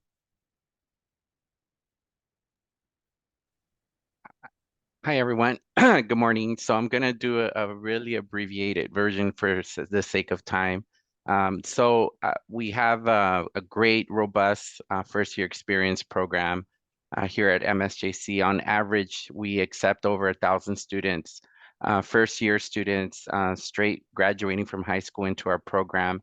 And a lot of what we do is really orient them in the onboarding process, ensuring that they completed their FAFSA, completed a schedule, completed an ed plan, met with a counselor, and ensure that they have some kind of financial package as they enter their first week of school.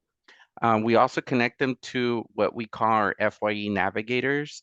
And think of navigators as ed advisors throughout their first year. And what they do is they coach them throughout the year. They're there for Q&A. They touch bases with them throughout the academic year. They remind them about FYE events on campus and other programs and services that they might qualify for or are interested in. We're also doing a lot of linking with instructional faculty here as well as non-instructional faculty, like our Learning Center coordinators who oversee our tutoring and academic support services here. Let's see, so with that, we have navigators. We had 2 last year. Now we've grown to 4 navigators to help us with our big cohort that we have each year. Our application process begins in the middle of January. So we encourage families and students and the high school community to go out to our FYE page and look for that information as we're taking applications for the next year's cohort. And, we'll walk them in through the process. We do ask families and students or anyone that's interested about learning more about FYE to attend info sessions. Those info sessions will be soon advertised on our webpage, and they'll be offered in the spring. However, if your school wants a general orientation about FYE, please reach out to us at fye@msjc.edu. We're asking students, we don't do an application, we do a session, an interest form where we gather information about students that are interested in joining FYE, and we'll get in touch with them. After that, we ask them to complete an ed plan and attend Summer Bridge during the summer. We offer Summer Bridge from the beginning of mid-June all the way to the beginning of August. And so we have a robust schedule, and we offer 2 modalities. And Summer Bridge, we offer face-to-face, and we do virtual sessions as well. We link also our students to, as they identify their pathway or their course or their majors that they're interested to, our counselors here on campus as well, based on that information. And a lot of what we also share with our students and families and the high school community is about our big retention rate that we have with our students after their first semesters in the fall. In the last 3 years, we've averaged about over 85% of our students that come back for the spring semester. That's a great number for our students. That means that they're really loving MSJC. They love the FYE program. They love the connections they have with us as well. So please encourage all your students, your high school seniors, to apply and look out for more information on FYE. We have a variety of engagement opportunities for our students during the fall and spring semester when they join FYE and are part of MSJC. We offer open house during the first week so they could come in. We do have spaces here at the Menifee campus and the San Jacinto campus where they could come, meet with us, chat with us, let us know how they're doing in their first semester, second semester, develop a rapport and relationship with us, things like that. And we're just there just to, again, to answer their questions. Anything from like, where do I purchase a parking permit, to like, where do I find my counselor, or where is this room at, and things like that. And again, it's a very easy application process. When they do apply for the FYE program, we ask for their names, their student ID number, what high school they're coming from. And that's pretty much it. We also link them to, we're also shared areas with our honors enrichment program. So we also encourage students to apply for the honors enrichment program. A lot of graduating seniors don't know that they could qualify, and they actually could start all over again and apply for honors enrichment program here. And we connect them to Christina Yamanaka, Dr. Christina Yamanaka, and Eric Osmonds, who are the coordinators for those respected areas. And we also give our students a checklist when they join the program. Have you submitted your FAFSA application? Have you applied to MSJC? Have you filled out an interest form? And then a sign up and attend FYE Summer Bridge. And our contact information, as I mentioned today, and I'll throw it in the chat, is fye@msjc.edu. And if you have any questions in addition to this presentation, you could always reach out to me, Albert Jimenez, faculty coordinator for FYE, and I'll be more than happy to assist you. Thank you. Thank you. So we are going to do the outreach updates, but I'm going to do them because it should be no surprise that Beth is doing outreach. So she's not here for us today. But she did prepare some stuff for me to present to you. So this is Beth. If you haven't met her in person, she is our community outreach liaison extraordinaire. So she's the connection for MSJC and coordinates outreach and recruitment for the approximate 1,700 square miles of our entire college district. So we provide outreach services to all levels of K-12 system with a focus on students preparing to graduate high school. We serve over 40 students in Western Riverside County, including Hemet, San Jacinto, Anza, Beaumont, Banning, Paris, Lake Elsinore, Marietta, Temecula, and the community. We are prepared to assist all incoming students to become better acquainted with MSJC. So some of the services we provide and events we participate in are application and orientation workshops provided on site, information workshops and presentations, representation at high schools, nonprofits, business community events, college kickoff days, college and career fairs. We provide campus tours at all 3 campuses. So we collaborate with all departments to support the district schools, the current and the potential MSJC students. So requests for services from any department starts with outreach. It's easy to request these services or invite us to your event or campus. Just simply fill out the MSJC outreach request form.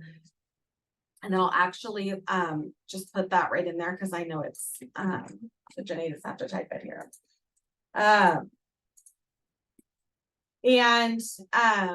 Generally she responds back within 5 working days, but if not, feel free to follow up by email to Beth at outreach@msjc.edu.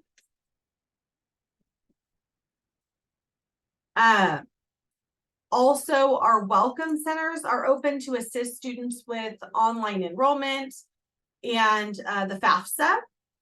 So the FAFSA, as you know, this year is not coming out till December. It usually comes out October 1st, but it is coming out closer to, they're saying mid to the end of December now, because they were making some changes to it. So just keep your eyes open for that. The hours to our Welcome Center are Monday and through Thursday, 8 to 5.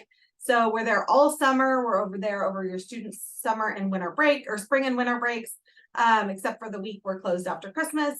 And you can connect with all departments virtually at the hub. So that is a great opportunity for your students to ask questions, pop into a counseling lobby, anything like that.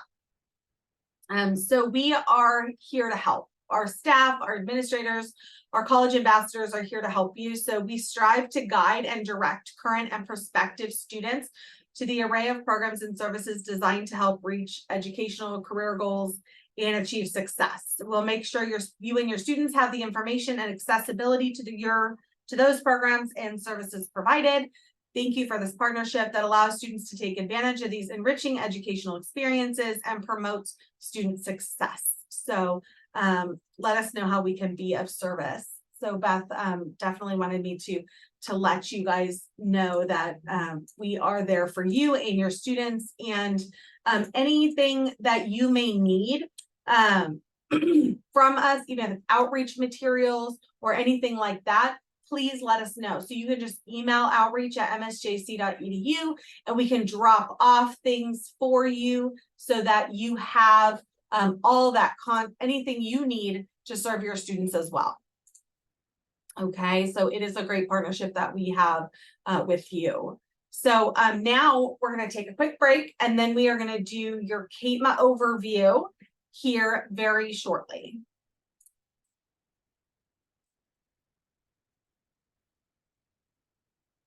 Oh.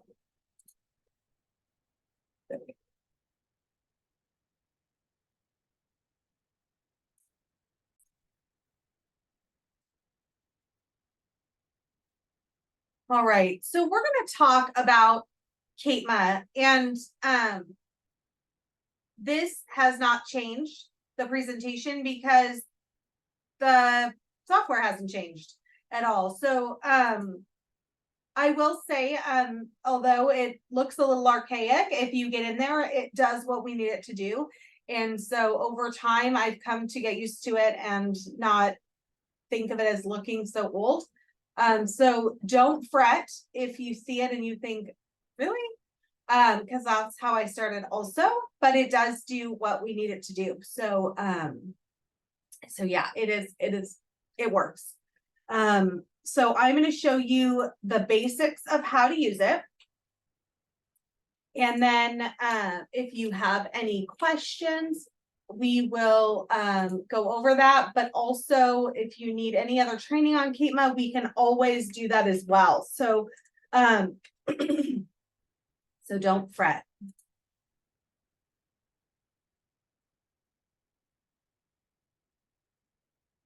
Okay. So CATEMA is the Career and Technical Education Management Application. It is a web-based system. It manages information relating to our articulated courses. It has the schools, the students, the teachers, the counselors, the administrators, the staff.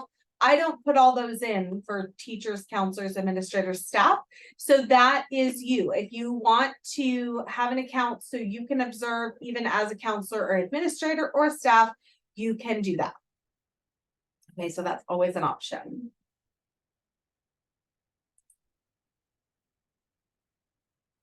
The CATEMA process. So during the school year, the high school teachers create their class records. The students register for their classes, and then the teachers confirm and accept enrollment. Remember, I mentioned that before. You're going to verify your CATEMA class list with your roster. Super easy to remove them if you need to. At the end of the year, the high school teachers make their credit recommendations, and then the MSJC admin, that's me, sends report to the MSJC evaluators and requests placement of the earned college credit on the student's transcript. Okay, so we do take care of that on our end, and all of that happens in CATEMA. So CATEMA is very important to us to make sure that we are retaining information and getting that information over to our evaluators to get that credit posted. Although I would definitely recommend that you keep a record of all of your students' grades and their exam grades in case a student comes back and requests that, which they can do for up to 3 years. Everyone that's in CATEMA is retained there. So we have all that information when they create their CATEMA account. So that's why we would like for every student to have a CATEMA account. Like I said, students come back later and they ask, and if there's no record for them in CATEMA, I have to contact the teacher to ask. If you are lucky enough to retire and leave us, or you go to a different district or leave, I don't have that information for the student. And so I cannot get that for them at a later date. Okay, so we want to make sure that we keep updated on that. Okay, in order for the students to receive articulated credit, the high school teachers must do the following. So they need to have their own account. They need to create a new class record for this current school year, help the students to create their CATEMA accounts, and enter the final grade for current students, and then make a credit recommendation. I should also add notes, and that's generally for if a student does not fit into the mold. So if their grade is good, their test grade is good, but you don't think they should get the credit because you don't think they've mastered the content, then you don't have to recommend them for credit, but you do need to leave me a note so I know why, that it wasn't just an oversight on your part. If a student does not create an CATEMA account when they're in the class and they come back to me and ask about credit after the fact, we can only give them credit, get credit posted to their transcripts if they've done the application and I can verify their course grade and their exam grade with the instructor. If for any reason I cannot verify that, reasons generally be because they retired or they left the district or they didn't keep a record, I can't give credit to the student. So that's why CATEMA is so important that you do all of those things. Did that answer your question, Ariana?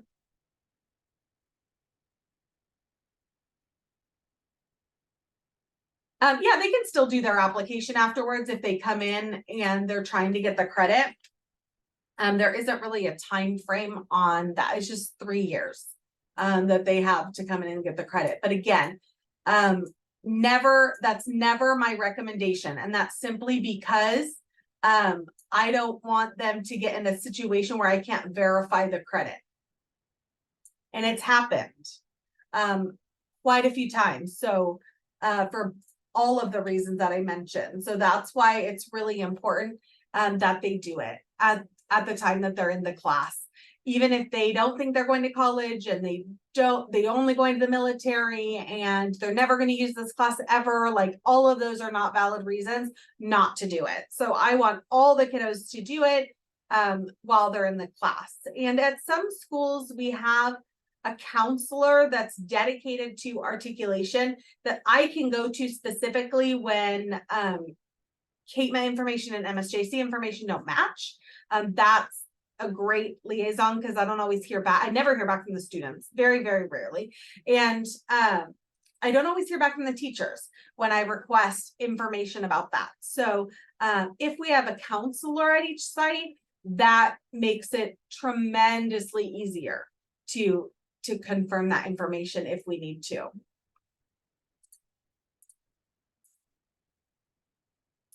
So the key roles and responsibilities for the high school sites, the K-12 administrator, that can be the district lead for CATEMA. They can monitor activity in the system and see if the class records have been created. They can generate reports for articulated classes. They just need to create an account. High school counselors, pathway leads, etc. They are on site so they can help teachers and students with their CATEMA accounts. They can reference CATEMA to help students understand articulated courses and eligibility for credit. So you just have to set up an account. So just when we talk about setting up an account, it's actually in the teacher directions and the student directions in the toolbox, but you're going to set up an account the same way. Okay. You cannot, well, teachers cannot see back information. I think that administrators, counselors, etc. can, but I don't quote me on that because I can't log in as them. So I'm not exactly sure what they are able to see. Okay, for the students to receive the credit, they must do the application and get their ID number, create the CATEMA account and connect it to their high school articulated class, get an A or a B in the course, and a 70% or better on the credit exam. Okay, to get the credit. And which grade goes on their transcript? Which grade goes on their transcript? It's going to be the exam grade. Okay, it's going to be the exam grade, not the course grade.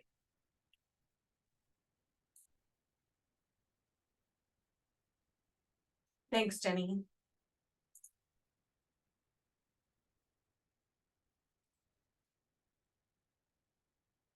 Okay, so here it is. The teachers create and update their CATEMA account, create their class records, assist the students, report final grades and recommendations. Okay, the students apply, get their MSJC ID number, create their CATEMA account, and connect it to their course. Again, everything the students do in CATEMA can be done in 5 minutes. Okay, if they've got all their information and they're ready to go. All right, so this is the presentation. These slides were made by CATEMA, and I think I might have modified them a little. I can't remember, but they we have various user groups. You've got the student, the teacher, the staff, the manager staff, the college staff. That's me. Each would have their own account, and each type of account is just a little bit different. Okay. The first time teachers create an account. So you only have to create an account as a teacher one time. And those instructions can be found in the Articulation Toolkit. So that's the step-by-step to create the account and add the classes.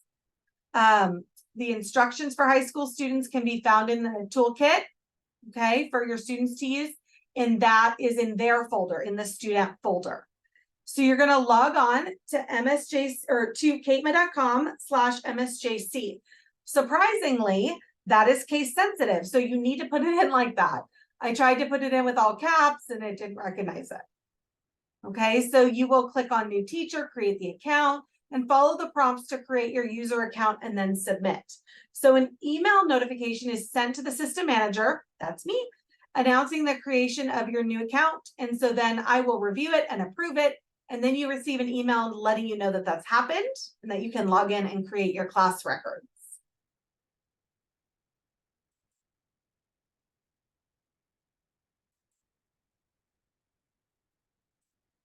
So you can refer to the CATEMA instructions for teachers. I will review and approve the classes in the agreement. So you have to have an agreement in place when you create it. Okay, so then you're going to prompt your students to apply at the appropriate college. So if they go to catema.com, they can choose their college. Okay, and then when they're on the MSJC CATEMA page, our logo is on the top.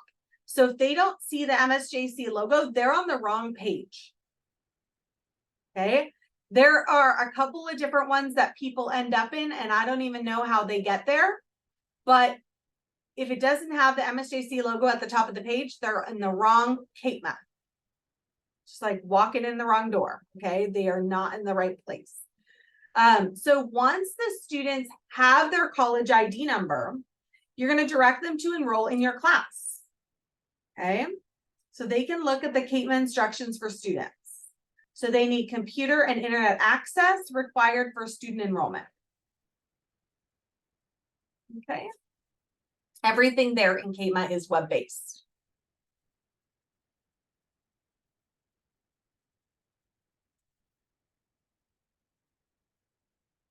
You want to review your class rosters and accept the students. Okay.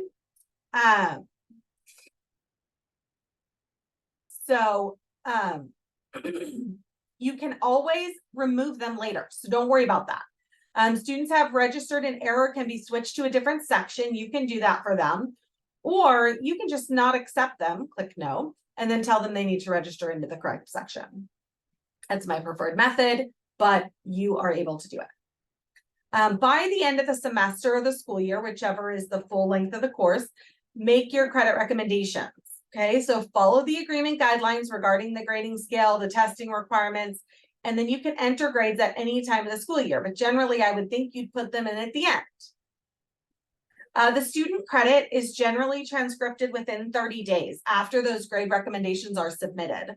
So we do sort them and try to post grades for seniors first, in case they need to transfer those out for their new school, okay, for their college.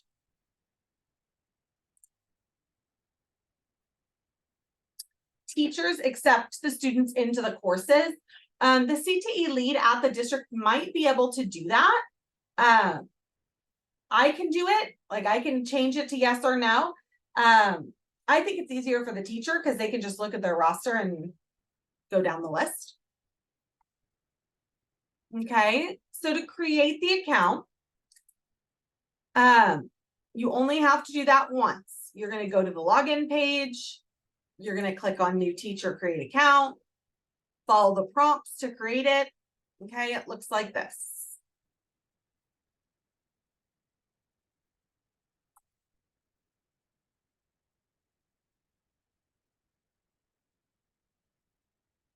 An email notice is sent to the system manager, that's me, notifying them that you're registering online as a new teacher. So you will receive a reply via email that lets you know when it's been approved. If you put it in and then it hasn't been approved for a little bit, just send me a quick email because sometimes there's a lot of them and I miss them. So just send in, just let me know if it hasn't happened in the day or so. And then once you've been approved, you can log in and start entering your class information. So it looks like this. As I mentioned, though, your email address is important. So you need to know when you're getting this stuff. Please make sure you're using your school email. Every now and then, students try to create teacher accounts. And I'm not sure, I'd like to give them the benefit of the doubt and say that they're just doing it on accident and that they don't have nefarious goals in mind. But if you don't have your, if you're not using your regular school email address, I'm not going to approve it. Okay.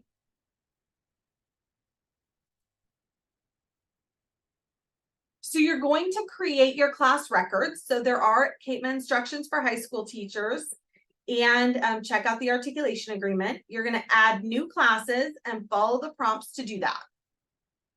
Okay, then I can approve the classes. So once you're logged in, it looks like this: add new classes, view class list, courses offered, class history, personal info. So you're just going to add the new class and then you're going to type it in, right? So you have the school class name. That means what your school calls the class, not what I call the class. Okay, because I'm going to see that at the bottom. I want to know, is it a first semester class, second semester, or is it all year? And what class period? Your high school should auto-populate because when you created your account, you picked one. So it should auto-populate. If you teach also at a different school, you may need to change that. And then choose our course name. If you don't know what it is, make sure to ask that you click the right one. Click submit. Okay, and that's when it emails me. And then you get an email when it's been approved. Again, if you think, oh man, I put those in and it hasn't been approved yet, just shoot me an email.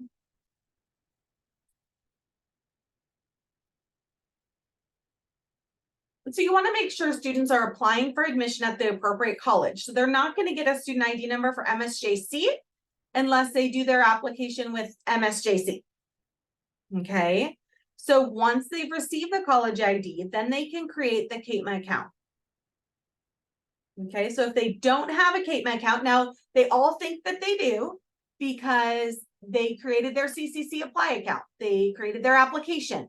They did all those things and there's all these accounts and they have so many and they think that one of those logins will work and it doesn't. If they've never created a CATEMA account, then they have to create one. It doesn't automatically create from one of the other things and it doesn't use login information from anything else because it is auto-generated. Okay, it's CATEMA decides it. They can remember it, but they don't, or take a picture of it because it lets you know, but they don't get to choose it. Okay, I just tell them to take a picture. Only one account per person. Returning students who can't remember their login or password can use the login assistant on the login page, or they can email me.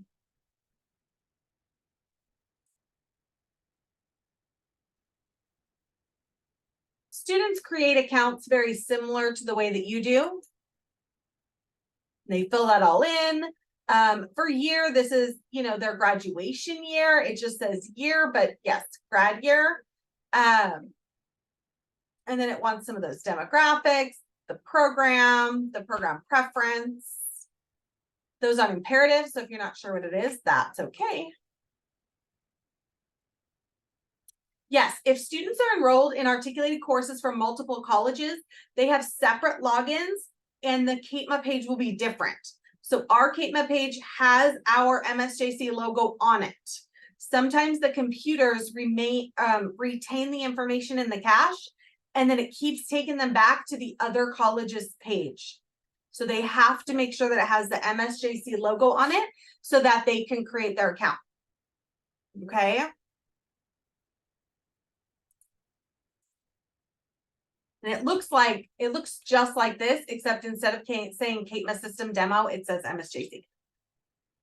Then it's going to ask them, is this information correct? And it is going to assign them a username and a password, which is why I can pull up their username and passwords really easy. Okay. So if they don't have it, just have them email me and they can fill that out. Okay. Or I can get it for them and send it to them and then they can put it in. But I always have them take a screenshot right here. And if they want to know how their password's explained, it's the first 3 letters of your school. So if it's Paloma, it's going to be P-A-L. And then their first initial, 3 letters of their last name, and then their birth date. My birthday's on the 6th, so it would be 06. This one, their birthday's on the 3rd, so it's 03. I do have students put in incorrect birth dates, so if I have to change it, it will change their login. Okay. Their assigned password is, again, their school. So for Paloma, P-A-L. And then the last 6 digits of their ID number. Remember I said there's 7 digits and the first one's a 0. So the 6 digits after the 0. Okay, of their MSJC ID number. But again, if they have any questions, they can do the login help on the homepage or they can email me. Okay. And then they click yes. Just as a little caveat, students must opt in to receive the credit. This is their opt-in. Okay. Counselors cannot just make the counts for everybody. Okay. They have to do it themselves. They can do it with your coaching, but they have to do it themselves. Okay. Oh, we explained this. Okay. If there's a student that comes up the same, they'll give them like a letter or a number. I think it's a letter, yeah, at the end to avoid duplicates. For some reason I thought it was a number, but either way, it'll tell them what it is. So then when they're enrolling in the class, they're going to choose, their high school should auto-populate. If it's the one they chose when they created their account, it should auto-populate. If they're taking a class at another school, which can happen every now and then, we do have some Vista Marietta kids that go and take the fire science classes at Marietta Valley. So that happens. And then the high school will be their original school. So they have to change it. Okay. Then their teacher will come up and the course name, and they need to choose their class period and click submit. If they have another class, they do the same thing. They select the teacher and the course and the period, and then click submit. Then you, as a teacher, will need to go in and approve them. This is what their menu looks like. Existing students will log in, make sure it says MSJC up at the top. Okay, this is the, if they forgot their password and stuff.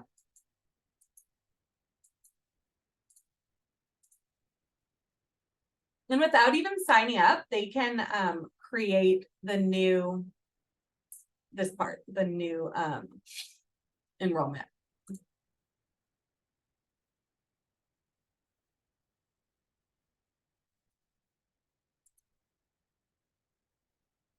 You as a teacher are going to review your class roster. So you're going to compare your CATEMA class roster to your high school class roster to ensure that all eligible students have enrolled for articulated credit.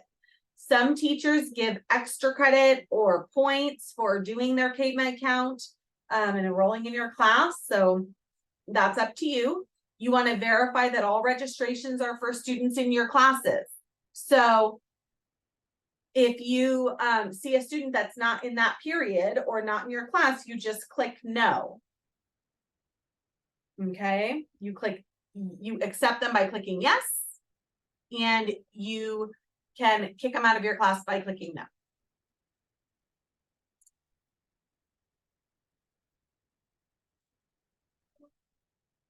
All right, so this is what it's going to look like for you. The enrollment pending acceptance means that you have not accepted them into your class. So you want to make sure that you're doing that. Okay.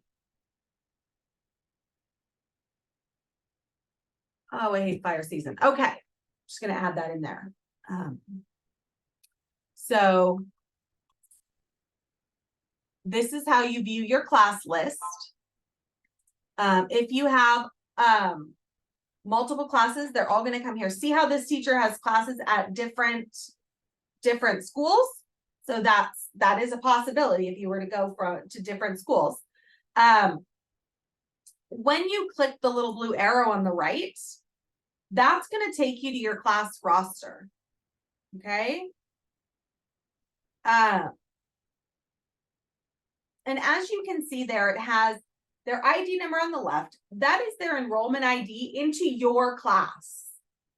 Okay, specific to your class. And then you see their name, their student ID. And then yes or no. That's whether or not they're actually in your class. You verified it with your roster. You cannot submit grades unless you've done this part. Okay, if you don't accept them into your class, the grading window won't open. So see how it has yes here for these two students, and then you can put in a grade and exam grade. And then for Shirley Templeton, you can't. That's because nothing's been selected here. Again, if you select no, it will remove them from your course and they will need to be added back in, which they generally need to do themselves. I think I can do it for them if you have a student that you accidentally kicked out and they need back in. Okay. So at the end of the year, you're going to say, you're going to put in a grade and the exam grade, and we're going to show you that in a minute, and recommend credit. Once you accept the students into your class, you don't have to do anything until the end of the year.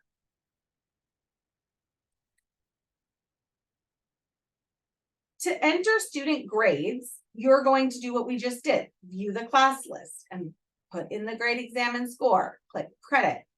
If they did not meet the standards, then click no credit. You don't have to put grades in if you put no credit. I like it if everybody has a grade so that I can tell them so when they come back. But you don't, the system will allow you to leave it blank. Sorry. Okay. Again, you can look right here to see if you have pending acceptances, meaning you have to put them in. or if you don't have students yet rated, this is going to show you how to put the grades in. But we kind of looked at that on the other one, right? I prefer you put letters here for grade and exam and not numbers, simply because I just want letter grades because that's what I'm going to use. Okay. If you click student list at the bottom, it'll give you this little printout here. You could turn that into your administrator at the end of the year. Not that I know they know what they do with it if they didn't ask for it, but you can. Some students don't have their legal names here in student. So I think that you can change it. I definitely can change it. So if you do notice something is amiss, you can let me know.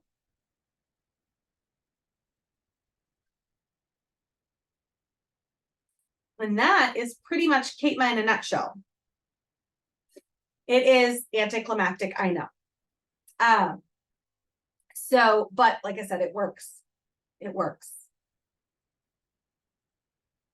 Do you have any questions on CATEMA or how to do the CATEMA thing or what it's used for or how information is retained? Anything you need to know there?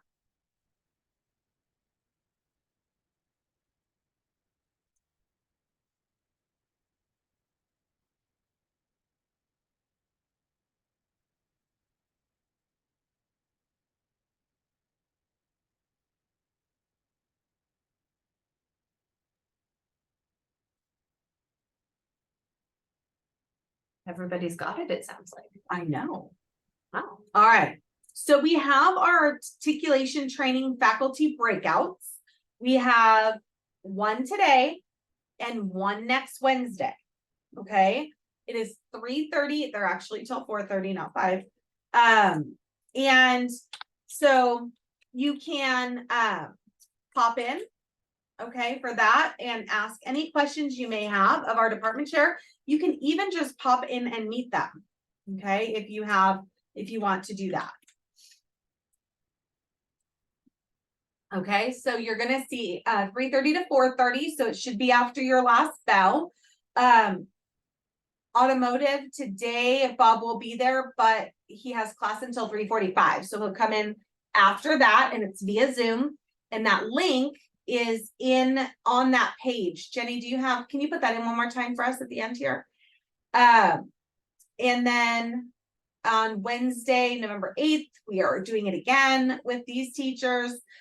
If you're in culinary or have questions about culinary, Chef Babin has class at 4. So he's going to meet with us at 3 so that he has time to meet with you before his students arrive. Okay. Are there any other questions you can think of right now?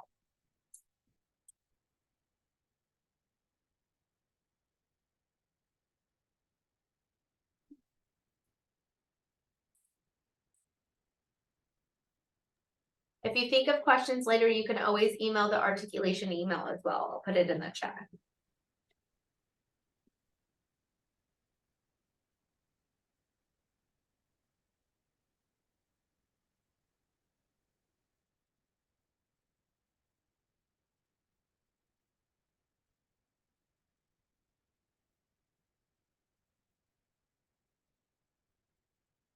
Okay, and that list of those faculty that are going to be in there, that's also at the Google site.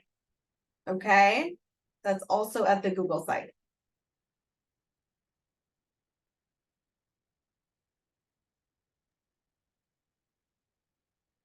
And I will be adding to that as well, to your Google site, okay? So I'll add all the information from the presenters today, any other information I think you might have, anything like that.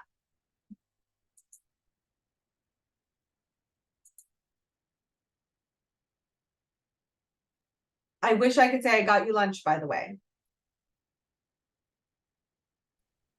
Next time. Next time. For our K-12 summit, we should probably kind of bring it up just a little bit. We will have a K-12 summit that has articulation as a point of it, okay, in the spring. And, but it will be for dual enrollment, like basically all the things K-12 that we do and have for you. And we'll have a keynote speaker and things like that. That's going to be in person. And we're super excited about that. And that's going to be February 29th. Okay, February 29th at our Temecula campus. So we are super excited to be with you guys in person. You have no idea. So thank you so very, very much. Again, email me if you have questions. If your students have questions, anything like that. Okay, let me know. Have a great day.